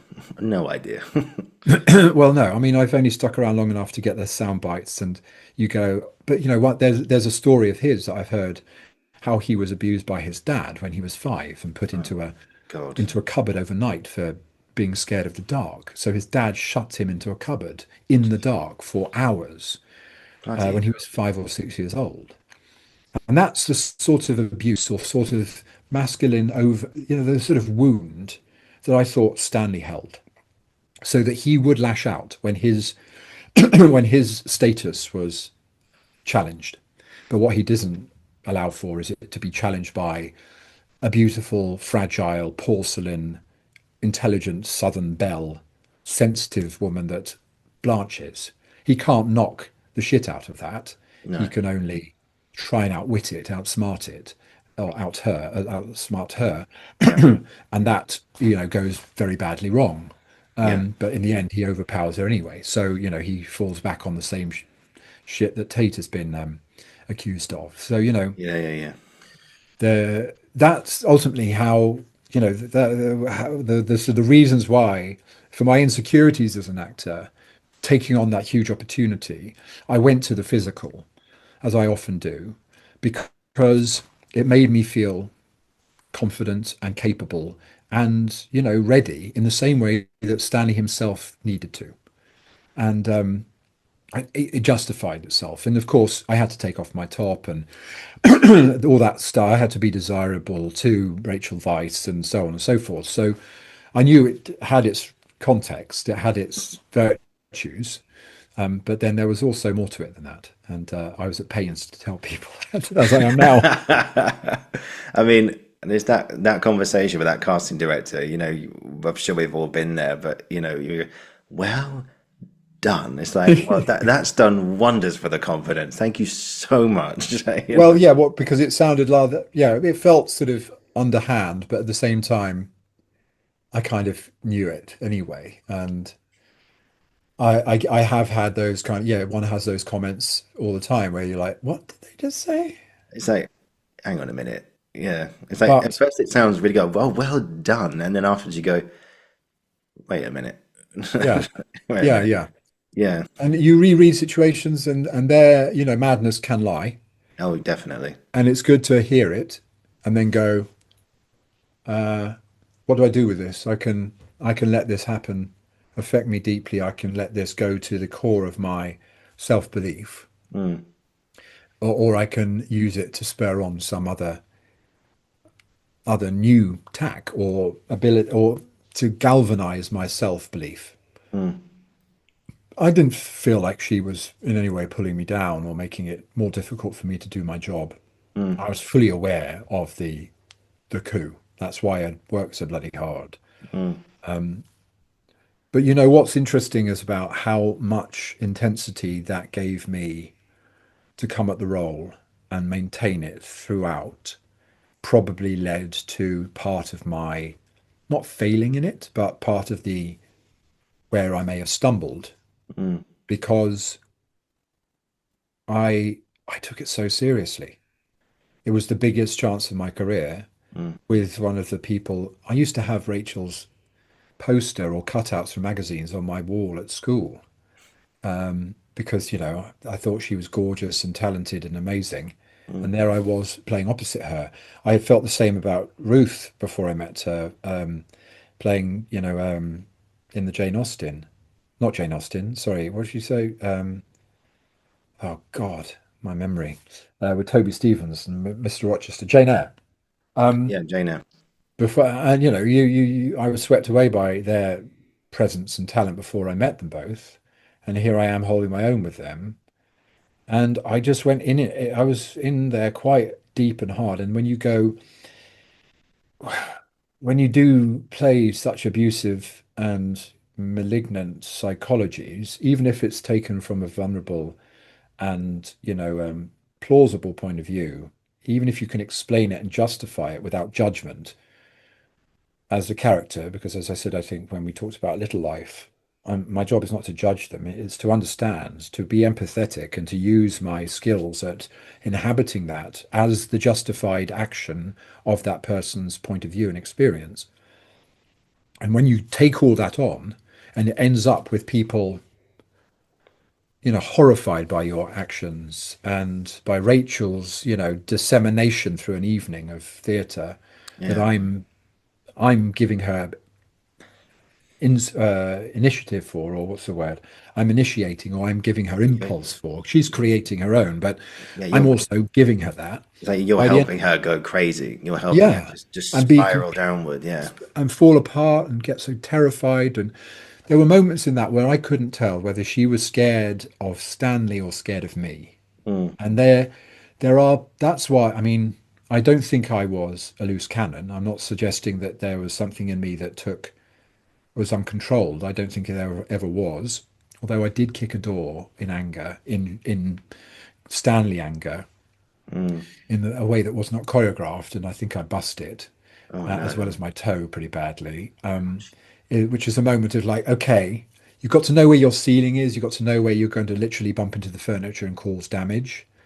But part of that role is smashing stuff up, Yeah. the radio and the poker table and everything else. And I know that Ben Foster, when he played, he hurt, I think, somebody with the radio when he threw it across the stage. I think he may have even hurt Kate Blanchett and split her head open. I Wow. don't want to create rumors, but there was something went down. I was like, yeah, I know Something how, like that. Yeah. yeah, how something like that can happen. And I wasn't sure towards the end whether I was hated by Rachel or or hated by Blanche, because one thing we didn't do, which I have done ever since, when we were playing these antagonists, was to check in with each other. Because she was a star, Oscar winning, hot off her Oscar, coming back to London stage as this, amazing figurehead of British acting. And I was coming in as this green, like aspirational, lucky guy. I couldn't just sort of say what I would say now, which is like, can we make sure that we just check in with each other every night and that we don't part enemies, that we part Rachel and Elliot colleagues, and that when you come off and you've been decimated and you're weeping, that you just squeeze my hand or I squeeze yours, just so we know. And at the beginning of the night, we speak to each other as people, not as characters, because Mm. she often spoke to me just in character in my warm up, and I couldn't get to know my I couldn't get a relationship with her as a friend, as a colleague, as an actor because of that. And I felt that built up towards some kind of negativity in my head and paranoia. And also in the Donmar, you're so close to everyone, you can Yeah. see all It's their so disdain. intimate. It's so intimate. It's crazy. Yeah. And I could see people looking up at me as I sort of bore down on her, in my green pajamas or whatever it was, just like in horror. And that's okay. You can, it's just acting, but Yeah. lay it into what you feel is going on stage two, because you're not connecting to your actor, your fellow actor as a friend who's telling you, "Don't worry, we've got this. It's okay." It was sometimes hard and difficult, and I didn't really enjoy my prize of playing that role. it in the end felt like a chalice, a poison chalice. And when they spoke of going to the West End, as was mooted definitely after the success we'd had, I know Rachel said she couldn't time wise, and I was kind of relieved. But to be honest, I would have, the former me would have said yes. Another 6 months of playing this amazing part. Yes, please. I've worked so hard to get it. I'll play it forever if I can. But actually, I learned that there is a half-life to one's own resilience if you don't look after it. And this is markedly different to how I felt after or whilst playing A Doll's House, where it's similarly abusive, and then A Little Life, which is even worse. Yeah. And I think my experience from Streetcar gave me a lot to put into those shows, which I never knew, was never taught, and never shown at drama school or thereafter. And now I would tell anyone in order for them to avoid the same pitfalls. Yeah, no, I remember that from our last conversation. I remember you said, because the stuff that you and James did in A Little Life, because anyone who saw the play, those scenes in particular, you couldn't half-ass them because you want the audience to believe it, and you want to see, unfortunately, the brutality of that story, and of course the Streetcar as well. But I love how you said, I remember you saying you checked in with him 3 times, once before a show, at the interval, and then afterwards as well. So you always made sure that everything was all right. And, I think you said James had like the occasional note, which is, you don't have to slam me down too hard in that one time, or just put me like when you throw me down on the bed, just do me a little bit further than he did last time, But I'm sure that wasn't the case all the time. I'm sure he said, dude, I'm all good. I'm all good. Yeah, exactly. But there was the opportunity for it to be voiced without that feeling of like, sorry, can I just, and you're like, what have I done? I said, it's difficult sometimes for an actor to come. I mean, with James, he would never have had any qualms because of the guy he is, and I think, knowing me and so on. But there are certainly relationships, like I felt towards Rachel, maybe. You can't knock on the door and go, excuse, can I have a word? It's really hurting my hips when you thrust me down like that. Or can you not spit in my face quite so much? Or whatever is happening. My makeup. You have to set up the dynamic and the relationship for that to be possible. I think it's set up more now by protocol than it used to be. Yeah. But it makes it so much easier if you're doing that as a check-in anyway. And it can be super brief after a while. Are you okay? Yep, sorry. Just the hips again. No problem. I'll watch this out. Yeah. Cool. I'll watch out for that. Once you've opened that door, it's so much more easy to keep up a dialogue and keep it free, and everyone's well looked after. But if you don't have it for some reason at the beginning, then it can feel just like an edifice you've got to get over. Yeah, for sure. I don't think is necessary.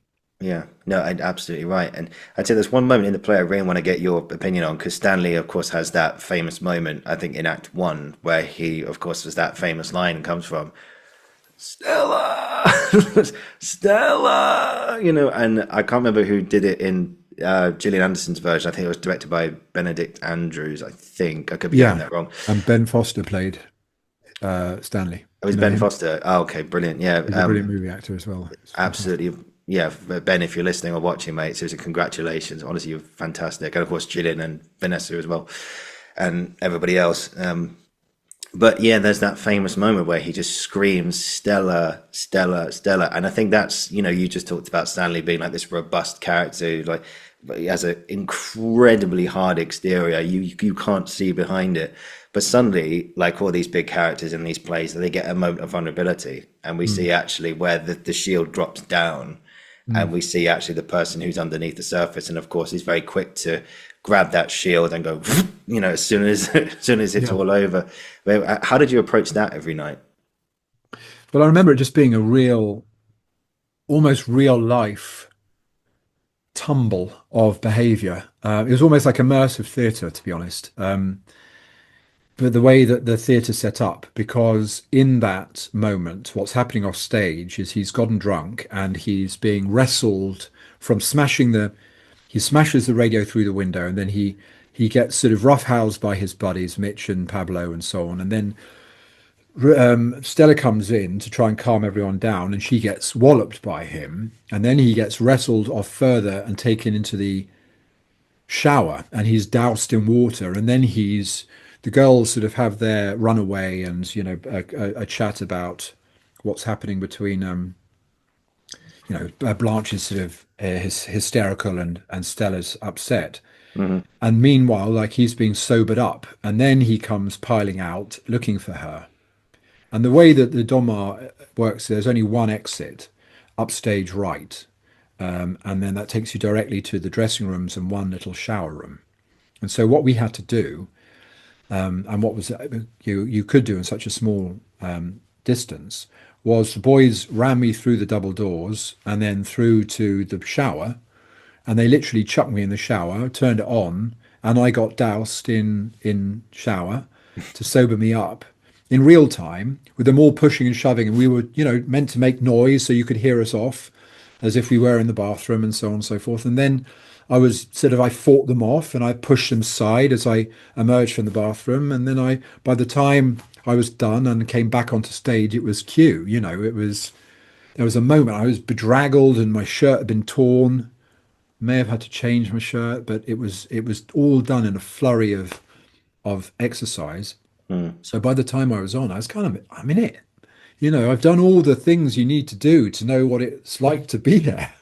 I've been drinking all our evening. We've been drinking these fake beers that if you have imbue with a certain magic, they get you a bit drunk because your brain is responding to the physical cue of that fizzy malty taste, and you know what that feels like, and you let yourself go, and you've been in the scene for 20 minutes, and then it erupts, and then you go through all of that. And so when I came back onto an empty stage in darkness, and all my buddies had gone, and it was only Ruth and Rachel off in a corner whispering, having a cigarette, whatever they're doing, it's quite easy to feel the contrast of the hullabaloo and then the isolation.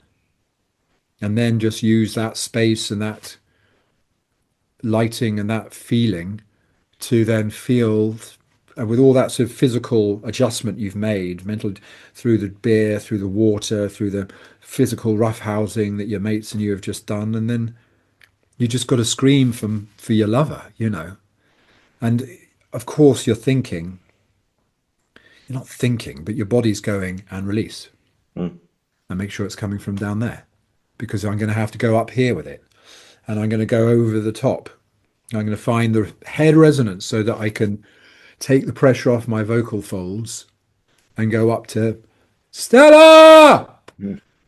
Stella! You kind of go through it to the point that you can bellow and lift the voice as you collapse, and it all happens instinctually then, because there's been a seamless move through the action to that point that justifies it. It does, like doing it then feels completely arbitrary, but then in the context of that, it feels as real as it's ever going to feel. Yeah. Other than the fact you've already done it 30 times that month or something. In rehearsals, yeah. But that's the trick of everything, isn't it? You go back into the space of imagining it's happening for the first time and releasing yourself in the moment. And I had this lamppost on which I had to lean and then collapse, and that gave me everything I needed by way of, support to collapse. It would have been harder without a prop, to be fair, just to do it in the middle of the stage. But I had that. So yeah, I've seen photos of it. It looks awesome, and knowing that, I sort of think, oh well, it probably was good. It was probably a moment. And there she comes in, and she went down my back, she sort of come, we kissed, and then she bent over my back and ran her fingers down my naked back because my shirt's torn, and then I lifted her off and carried her off, and the rest is left to your imagination. It was great. Yeah, it's one of those celebrated moments where people say streetcar, they just go Stella, and then they just and they're like, I always wonder what was behind that, and you've articulated that so brilliantly there, so thank you for that. And it's one of those plays that you can see why. I mean, I remember seeing Paul Mescal do it actually earlier this year. He did a production of it back in 2017, and they brought it back again this year for a brief little. Was it 2017? Was it that long ago? It wasn't that long ago. I'm pretty sure it was. It was only like 2 years ago. Are you sure?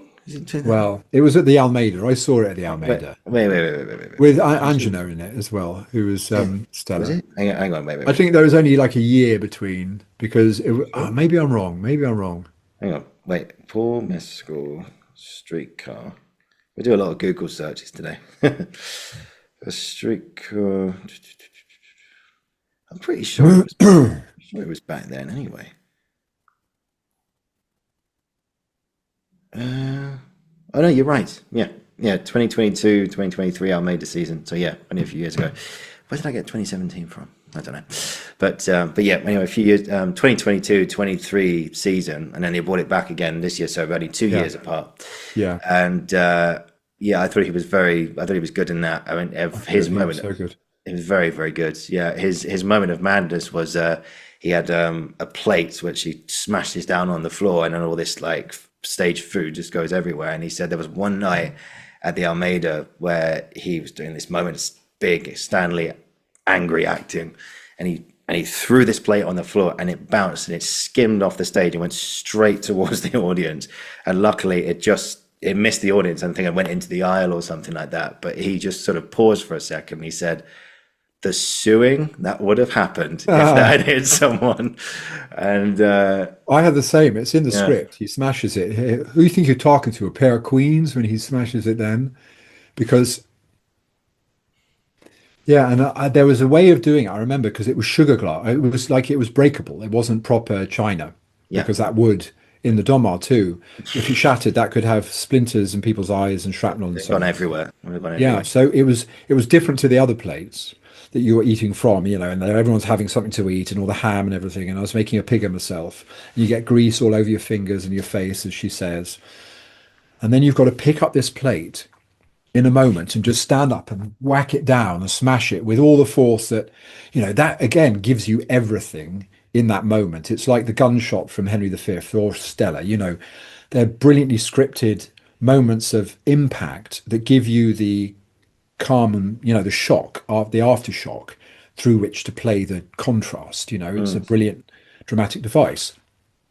So I would have to get my hand underneath it in a way that wouldn't break it, because sometimes it just would break. They were made from wax, that's right, and they would sometimes just go up into your hand, and if they were a bit too warm or you were being a bit too clumsy, they might just break from that little flip up into the hand, and then you're throwing down like half a piece, or maybe like it wouldn't really go down. And there was one time where it completely did fudge and there was no smash because it just went into pieces in my hand, and you're then left without that contrast. And you have to somehow find the same impetus and rhythm that you found night after night to bounce off without it.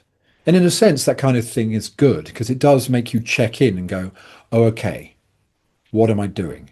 I've got to still make this work without that bit of firework. And, nobody notices it as much as you do, but it's sometimes a bit of a pisser when the gun doesn't go off effectively. Yeah. And you've got to carry on anyway. Yeah, I remember seeing a production of, I think it was something called Jitney at the Old Vic a couple of years ago. And it was a brilliant play. And there was one point where one of the characters had to turn around and punch the other character. And they completely missed the punch. And they just hit him, they just punched the air. And the other actor had to just respond. And I think I was in the, drama school mind at the time. And I saw it and I thought, don't worry, lads, it happens. It happens. It happens all the time. Yeah. Sometimes we miss our cues. Sometimes lines get dropped. But hey, it's part of the experience, really. But well, like I just said, you've got to somehow make that work anyway. You've got to make the beat work. It might take you in a different direction. You might have to find another means of expressing your power or your anger. And I was just talking to somebody about that in terms of coaching.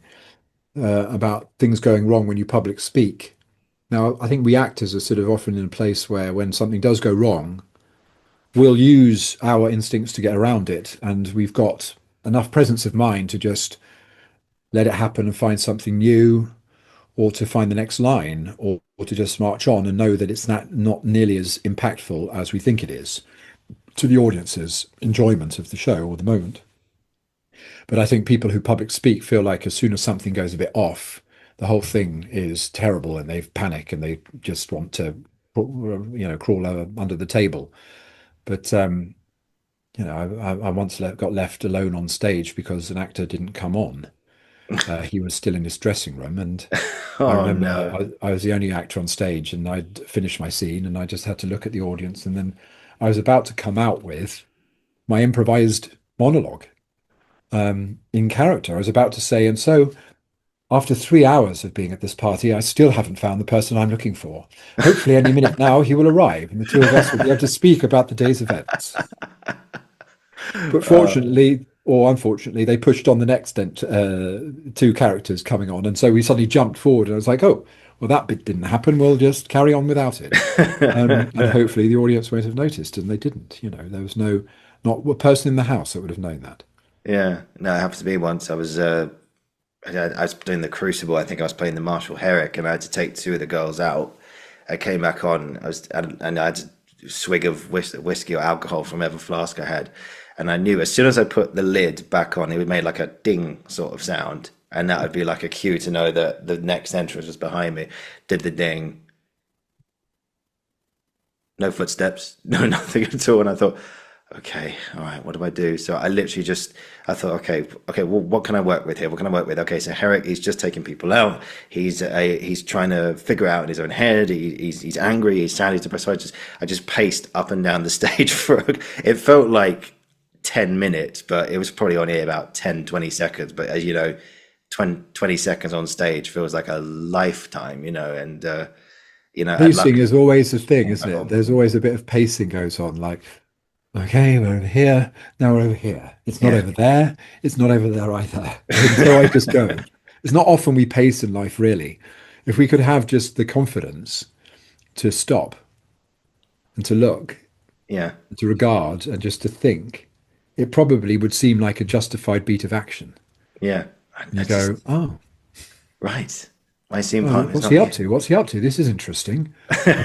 This is really powerful. He's just looking and staring, and then and then eventually something kicks into action. But we don't. We panic. We definitely come up with some extraneous behavior. But Yeah, I remember at university actually. We had someone lead our sort of third year performance thing. There's someone called Lisa, and I always remember to this day. She said, "Look, whatever you do on stage." I mean, she worked with like Katie Mitchell and all these people. She said, whatever you do, like if you feel like you want to do an action, or you feel like it's something that you've got to do, or something goes wrong, whatever you do, you play your action. I want you to play it with confidence. Always play it with confidence. Doesn't matter what's happening in the scene. Don't ever don't ever hesitate anything, because you're in anything in life, you just be confident about what you're doing. So if something goes wrong, do it with confidence. Don't get in your head about it. Do it with confidence. Just move on to the next bit. And I always remembered that. And but it makes for a good story. It's definitely not funny at the time, but it definitely makes a good story. yeah, and I think you're right. Confidence is about having the courage of your conviction, your choice. You've made a decision, and every decision. I heard somebody talking about this the other day. I can't remember which actor it was, but it was Jeremy Irons, and he was talking about how Wonderful, actors wonderful say, actor.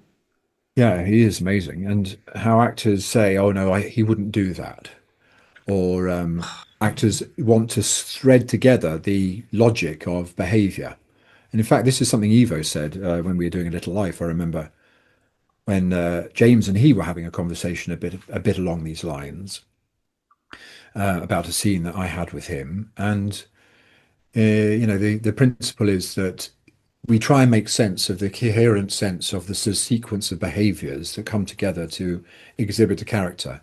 And they have to all be within the sort of wheelhouse of that character's constraints, or those confines of that character that we've sort of delineated, as we were talking about earlier with regards to playing somebody who existed. You try and get those constraints in, and then you stick to them.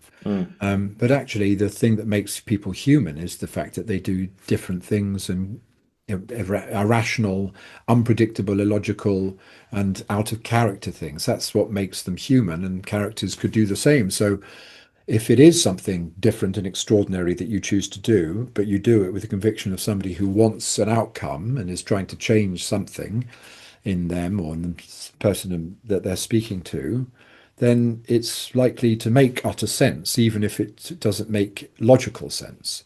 It will make emotional sense, or it will make maybe it will make some kind of sense to the plot, or some kind of, I don't know. It might only be emotional sense, but sometimes that's what makes us do things completely unpredictably anyway. Yeah, for sure. I mean, it's always like even in a moment of unpredictability, there's always a way forward. There's always a way through it, which is I think is great. And just last thing on Streetcar, actually, we were talking earlier about Henry V and how there's a moment of humor at the end, human connection and stuff. And I think there's a brilliant moment in Streetcar where I know Gillian Anderson played it really well. I'm sure Rachel probably did this very good as well. You got Blanche and Stella just having this really open and candid argument, I think, towards the end of Act One. And they're very open about it, about everything. Blanche is not holding back at all. And then 3/4 of the way through this candid conversation, she turns around to her and goes, "May I speak plainly?" And the whole audience was like, "What, you haven't been talking candidly before or plainly beforehand?" I bet that got a bit of a, Yeah, there's it that did. relief. Because otherwise, I think you need a relief of that moment of like, because otherwise Yeah, otherwise it's there's that bleak and moment, it's I think, dark. you may be referring to the bit when she's just decimated, like she's just dismissing Stanley as being an ape, a primordial being, or some come from the primordial ooze of something or other, and he's actually listening. He's walking in, and he's been down the auto shop and fixed the car up or something, and he's come back to clean up, and he overhears all of that. And I think the dramatic tension of having him visible to the audience, and for her to offload to the wife and not hold back, and then say that, Mm, may I speak plainly. I think it's that moment. I'm sure all of that tension is released in that titter that yeah, people find from yeah. knowing that she's already blown her lot, and Stanley now has all that on her, giving him even more cause. I mean, that might even be the inciting incident for his decision to take her down, a bit like Trump and Obama during the was it the critics dinner or whatever it was, that where Obama humiliates Don in front of everybody after the Obamagate stuff, and then he gets his own back and publicly humiliates the Donald, and that's said to be the moment he decides, okay, I am going to become president, you motherfucker, and I'm Hmm. going to take you all down, or I'm going to prove you're wrong. It's a bit like that for Stanley. He gets incited by the abuse, Mm, and he then goes no holds barred to the finish. yeah. It's like if you antagonize the antagonized, there's going to be consequences. Right, Yeah, yeah. quite right. Never, never fight fire with fire, as they say. But Yeah, it's yeah. And people, absolutely right. Yeah, yeah, brilliant. I mean, I wish I'd been able to see that, man. I mean, it sounds like one hell of a production. And of course, the Donmar is a one hell of a beautiful theater, and the intimacy of it doesn't matter if you're up at the top in the circle. You're still part of that experience. You're still at the heart of it and everything. And for anyone who's watching or listening who hasn't seen anything at the Donmar yet, I just implore you to go. It's just mm, a beautiful, beautiful space, and they do some incredible work there. And like Elliot in Streetcar, etc. Cool. Just got just one last subject for today, man. And of course, I want to just briefly mention your work, your sort of newish viral work on Instagram, talking about self tapes, which have got mm. thousands upon thousands of views and so many people commenting and so many people getting in touch with you. I mean, what's it been like becoming like a new self tape coach and extraordinaire? Well, if I am that, or if I've started to take on that role a little bit of relating people with people around the subject, it's been a pleasure, because Mm, and a kind of happy accident on one level, because I can only give my perspective and my opinion and my experience over to people, and no, it makes the best use of social media, to be honest, which I do use for more vacuous reasons, or more sort of arbitrary ones, like how to hang shelves or how to clad an extension, during my renovations. Yeah. But more Or recently, later, this has Ruth. been, yes, this has been my focus, and it's good to be able to hear from people of our community talking about experiences, and to know, instinctually, that there was stuff up in the ether. There's shit going down around self tapes that I've been hearing a lot about since they have become so ubiquitous, sort of during lockdown and so on. And I've had my own relationship to that as I've gone through year on year, and it's been worth talking about and trying to give people another point of view to the one that has been espoused in the press by my worthy colleagues, saying that it's outrageous and they're done in and it's a use of our time and for no payment. We've been doing free work. It's a division of experience or of wealth when people are expected to buy lights and fancy cameras and microphones and then take time off work, I suppose, and things like that, make time for it, and then not to be acknowledged, not to be given any feedback, not to get the jobs, perhaps not ever know that it's been seen, for it to just be thrown on this kind of unseen bonfire of work that never Yeah. sees the light of day. And people have found that to be very offensive, or wearing, and very taxing and despairing. And I agree, that is the case if those things are true, and that is your approach, and that is your feeling, and that is what you do feel to be the pinch point of the process. But I just took it upon myself momentarily to post something about how there's another way of looking at it, and I have also had some success from them, however maddening they are, and I've had hundreds of no's as well, hundreds of failures, Yeah. if you term them failure by that Yeah. matrix. Yeah.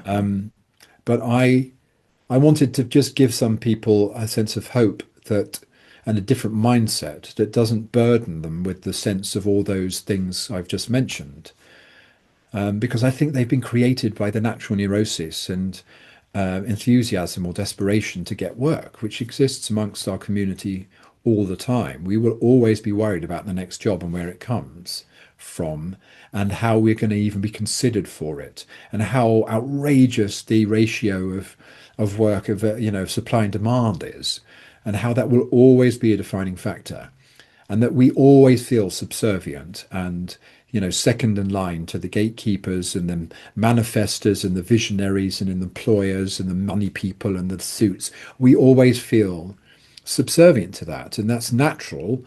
It's a painful part of the dynamic, but I want to find for myself, as I have, and I want to share a different point of view, so you don't feel that way about yourself, so we don't feel so infantilized and so at the mercy of other people's decisions and abilities to communicate, that we remove ourselves from that axis and we become self-sufficient and self-respecting and dignified members of our own community with our own output and our own regard for our craft. And we don't feel like we have to just do what we're told all the time.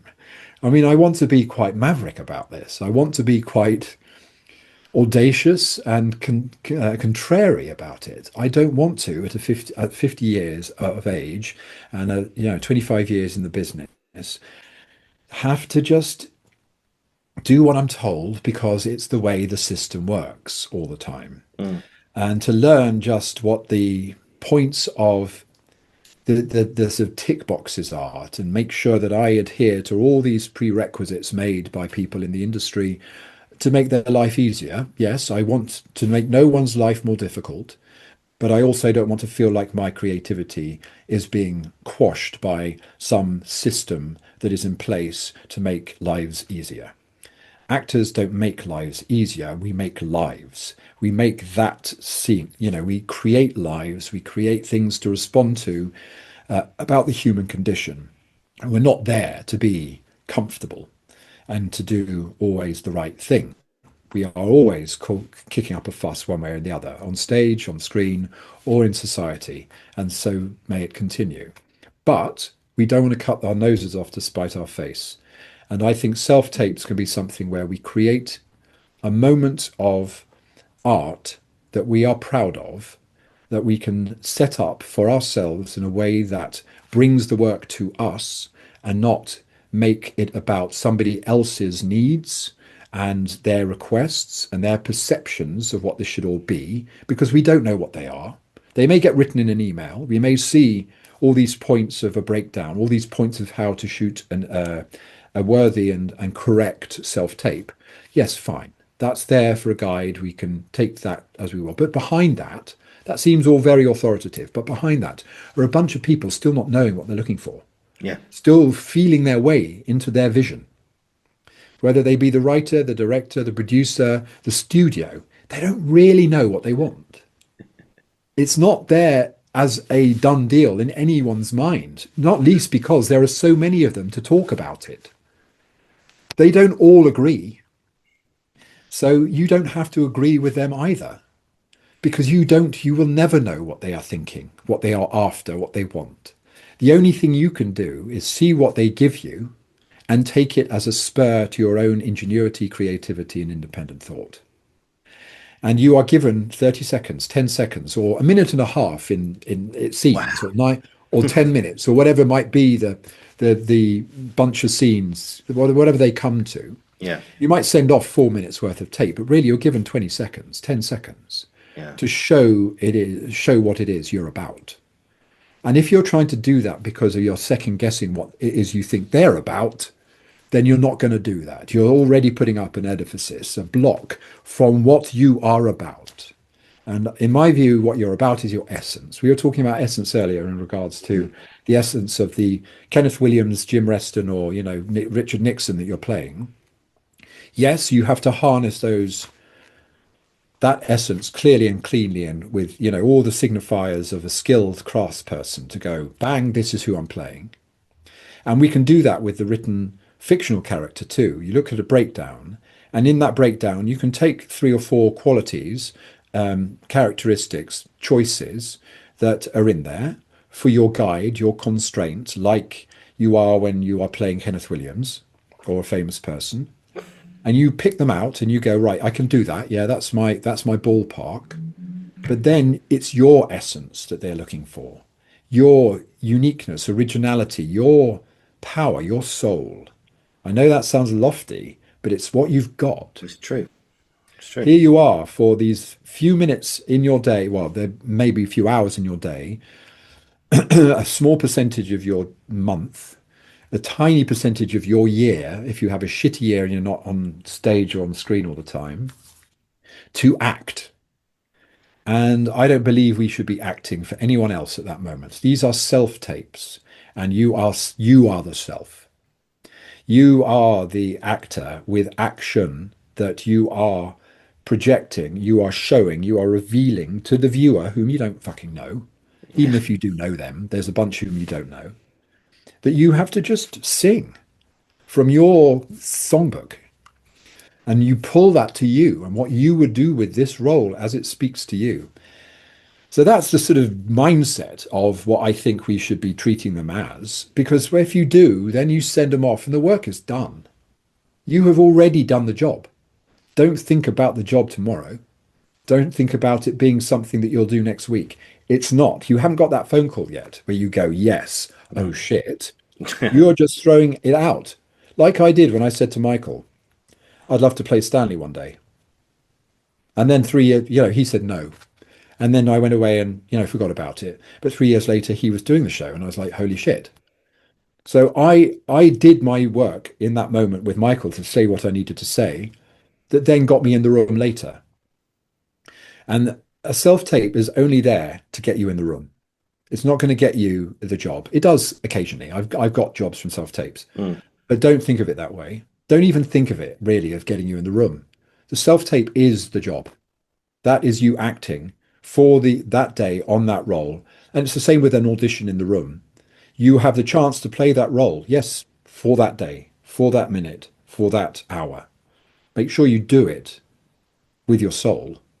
Otherwise, what the fuck are you doing it for? And if they don't want it, they don't want that. Because what you will have done, you will have given them the best acting the best bit of your art and craft that that you're capable of in relation to that character. You know, as actors, we can play everyone. Sometimes we need to. We're in a production with shared experience or at the National or whomever, where I have to play a baby, then an old man, then a Jamaican woman, and then I have to play a table. We can play everything, and the audience will understand that we can play all those things in an hour, because that's what the craft of acting is about. Imagination is allowing us for. So you can play this role that you've been asked to do. You can do it. Of course you can, for anyone in any context it deigns to ask you to do it. But today you're doing it this way because you are the person doing it, not because you think that that's what they're looking for, some version. And if they see that and you never hear back, it's not because you're not good enough.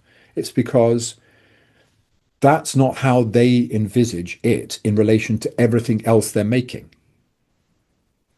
And they might have to look at something else by way of a contrast to somebody else that they've already cast, or the way the production is going in a certain direction, or what have you.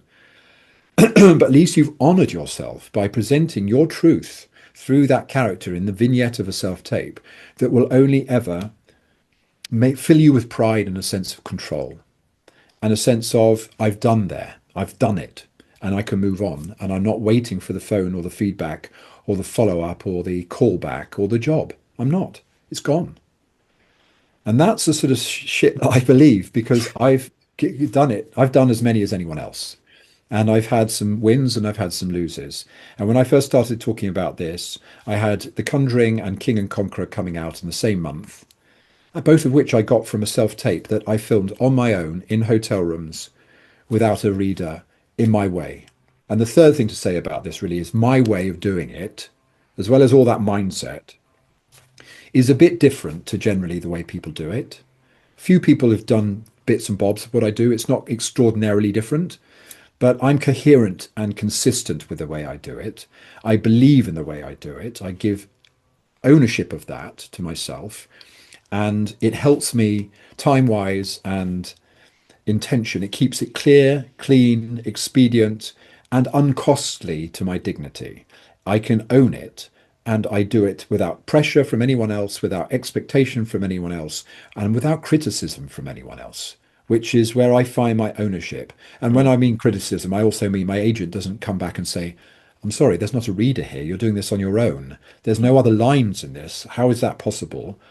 You're speaking the lines spoken by other characters in the script. How is that possible? I do all these audacious things with the text because I want to own my time. I want to own the story. I want to own the scene because it's my self-tape. But my agent has never criticized or passed on any criticism from a casting director saying that's not the way you should do it. And as far as I'm concerned, and I've won roles from that, you know, Hollywood films, big series, occasionally a play, maybe I've got from that. It's a bit fuzzy with plays because it's rarer, but it's happening. The point is, I'm not getting any shit for it. I'm doing my work, and I feel prideful of my work, and I want you to feel the same, because you are worth it. You are in control of that. You're a badass actor. You shouldn't be taking these blows from other people who you never meet because of the position we're put in all the time. I don't believe in being rude or arrogant or disrespectful. Everyone has their place. I'm completely reverential towards writers and directors. They're the gods when it comes to the show. But for a self-tape, you're the daddy. And I want you to be the guy. I want you to be a self-tape daddy. Because I'm a self-tape. I'm daddy self-tape in these moments. Daddy I own this space for me, and you own this space for you. And I know, and it's hard when all their no's are coming in and coming in and coming in. You just don't hear anything. But don't even expect the no's, because you've already done your job. You've already been daddy self-tape for that 2 hours that you've given all. You know, I want it to be short, sharp, and powerful when I do it. Not like, expansive and paraphernalia and people and retake. I don't want any of that. I want expedience, effectiveness. and quality human behavior, art in its bite-sized form. And that's why you can be a self-tape daddy too. I think, you can make that happen. What do you Yeah, think? Am I talking out my arse, Oliver? What do you think? absolutely not, mate. That was like a masterclass on how to do a self tape. Well, that's what I'm doing. That's what I'm giving people if they want. I've begun to speak to people. No, I was on my soapbox there because you've given me a platform and I appreciate it. No, And bring it I want all, to mate. build, Bring it all. well, I want to build something for people to, we were talking earlier about the leadership of Henry V, and I don't want to be like, what's lofty here by comparing anything, but, one learns things from playing leaders and playing mavericks and Mm. playing difficult people who get the job done. And by being an actor for 25 years, I've been difficult and contrary because you've got to be. I've not been rude, I hope. I've not been abusive or dismissive or whatever. But you've got to keep going with the awkwardness and audacity and the, of an artist. Artists are difficult, Mm. and it's difficult being an artist.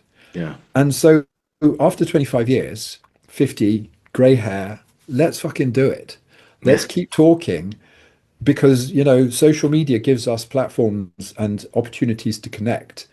It takes away the opportunity to connect because we're not in the room anymore with Mm. our colleagues, our directors and readers and writers and so on.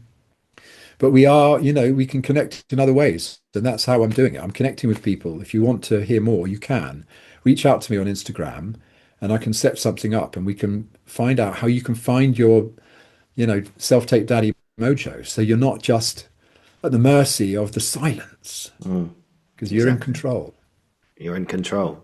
Amen to that, man. Amen to that. Yeah, Elliot's Instagram was linked way down below, guys. It's two Instagrams. One is the Lost Wax Process, and the other one is the Resilient Artist. Which there'll be some more things related to that account in the future. So keep your eyes and ears on that one there. Excellent. Just got two more things left for you, Elliot. Two quick things. So I have to mention, I know we talked about this last time, but just very quickly, just want to bring up A Little Life just one more time. Yeah, sure. You are writing a book called A Day in the Little Life. So how's that going? Yes, well, it's kind of it's material that well, I can talk and I can write, so I can come up with a story. It's happened to me. It was amazing, and I learned so much. It was a culmination in its own way of a lot of time I spent, on stage and surviving as an actor. But it's been on ice, I have to be honest, over the last few months because of the house renovation that I've been lucky enough to throw myself into and some of the other work I've done. But I'm going back to it now that we've got a roof over our head. Alongside what I think brilliant art is about, well, I think one thing has fed into the other. I couldn't have, started speaking about self-tapes and the resilient artist approach, self-tape daddy, than if I hadn't actually done some new work for me and broken some, bridges or crossed some bridges and sort of come together with some thoughts on the practice of a little life, which, after Stanley, after Henry, after the Scottish King, after all those taxing experiences, playing the three roles I had in Little Life was a kind of culmination of. And eventually, probably next year, I will have a book about my experiences of surviving that, making more than the most of it with James and Amari and Zach and Zubin and Emilio and Nat and and Luke. And we made a family. We made a ship that sailed some really, really dark waters, Mm. and we never capsized. And that doesn't always happen. You can come out with scars. You can come out with fears, like with doubts about yourself after a show. It can unearth you. It can destabilize what you think you know about yourself as an actor. Being on stage night after night, it can do some shit to you Mm. that makes you weaker rather than stronger. And really, as we go through our careers, we should be stronger with every job that we complete because it's another feather in our cap. It's another bunch of experiences. But it sometimes can undermine that sense of strength that you should have. I mean, we think it's We only feel that way when we're out of work. That's when we doubt ourselves. But, sometimes that gives us the edge of desperation or push or effort that we might need. And we think that we are going to be match fit after a run on stage. But sometimes, no, you feel depleted and you feel undercooked, you feel unstable. And that could have happened big time on Little Life, but it didn't. I Good. emerged out of that feeling stronger than ever. And I want you to know how I did that and how we did that, how James and I navigated that, and how I could do it again and would love to. And we were going to do it again momentarily, but I don't think that's happening anymore. But I've written a day in a life. It's a journal of, a diary virtually every day of me negotiating how weird and crazy and fun and dark and funny and dirty it was at times. And and with some of my recent feelings about, surviving as an actor, being a resilient artist, more articulate in my mouth, as you might have noticed, I think I might be able to do some of the work through that book as well, Nice. and give you guys some perspective on, if you're a young actor coming up, and it's a different environment now to how it was when I started, but there are things that will never change about being an actor. There are things that will never hasn't changed for thousands of years. And so, as an older guy now in the middle of my career, I feel like it's my job to pass on some of that to anyone who's interested coming up through the ranks. And you'll Yeah. know some more than me in some respects, but also there will be stuff you will only know when it comes to you, and I can give you some kind of insight Heads for what up. it Yeah. does. Yeah. No, I look forward to it, man. So we look forward to the release of that. So Thanks. I suppose you'll keep us updated on your Instagram and stuff like that, Yeah, and when people can like pre-order and stuff like that. But I think I yeah, speak on behalf of a lot of people who would love to read it. That we're excited for the release, and of course, and of course, no pressure. no, No thanks. pressure, no, Yeah. no pressure. Take your time with it. Of course, Oh, these thanks. things. These things we want to get them right, and you can't rush these things. So take as long as you need. But whenever the release is, A, please let us know, and B, we can't wait to read it. So Thanks. yeah, Thanks. we look forward to it, man.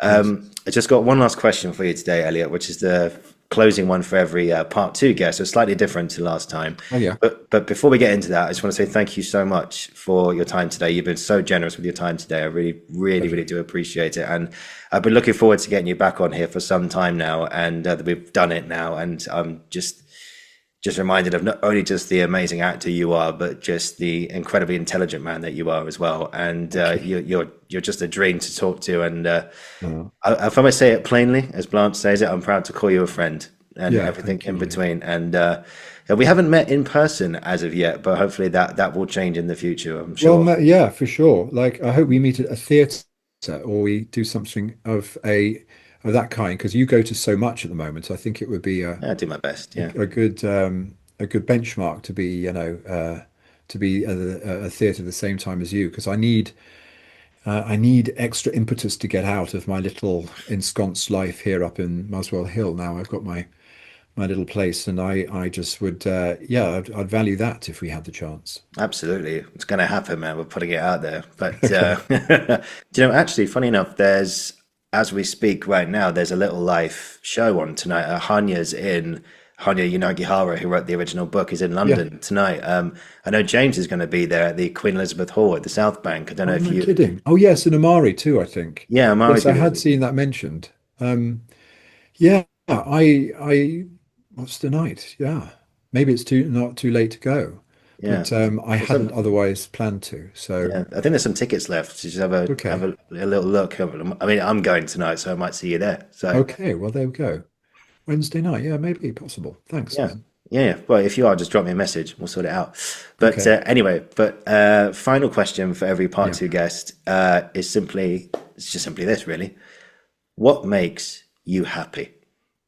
What makes me happy? Yeah, Yeah, I've been thinking about that from time to time, actually, because these things do come up midlife, or like when you're up against certain trying times, you feel like, what's going to change this? What is it? I mean, apart from having nearest and dearest and the sort of, the love of my children and seeing them happy and them sort of content and balanced and okay and achieve, overcome their little hurdles and big hurdles. I think I realized that purpose is perhaps the greatest route to happiness. And that can change in life. You think it's one thing for a while, and then you look a bit deeper, and actually there's a purpose behind that thing. And then Yeah. you look a bit deeper because that's gone, and there's another purpose. And there is, purpose to be found, because when you find it and you tap into it and you operate and you produce and you serve through it. And I think that's a big thing that I've just realized, is that to serve people in some way, as actors do. And I think that's what ultimately I wanted to be an actor for. There was a bit of, glamour hunger or attention seeking and fame seeking mixed into that somewhere, of course, because you see these people and you're affected by them and you sort of want to emulate it.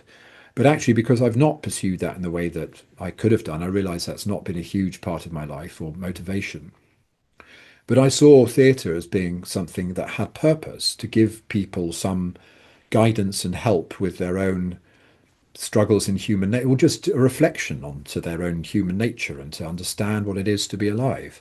So I think I've always had it, but sometimes that can get taken from you because you're an actor who's at the behest of other people's decisions. Mm. But I realize that purpose and serving people can come outside of any of those people's decisions. It's not up to them. You can find your own purpose through your own initiative and serving of some, through use of your skill. And that can happen irrespective of what other people ask you to do. And that brings me happiness. So yeah, that's my answer. Brilliant. I love it, man. Yeah. Elliot, thank you.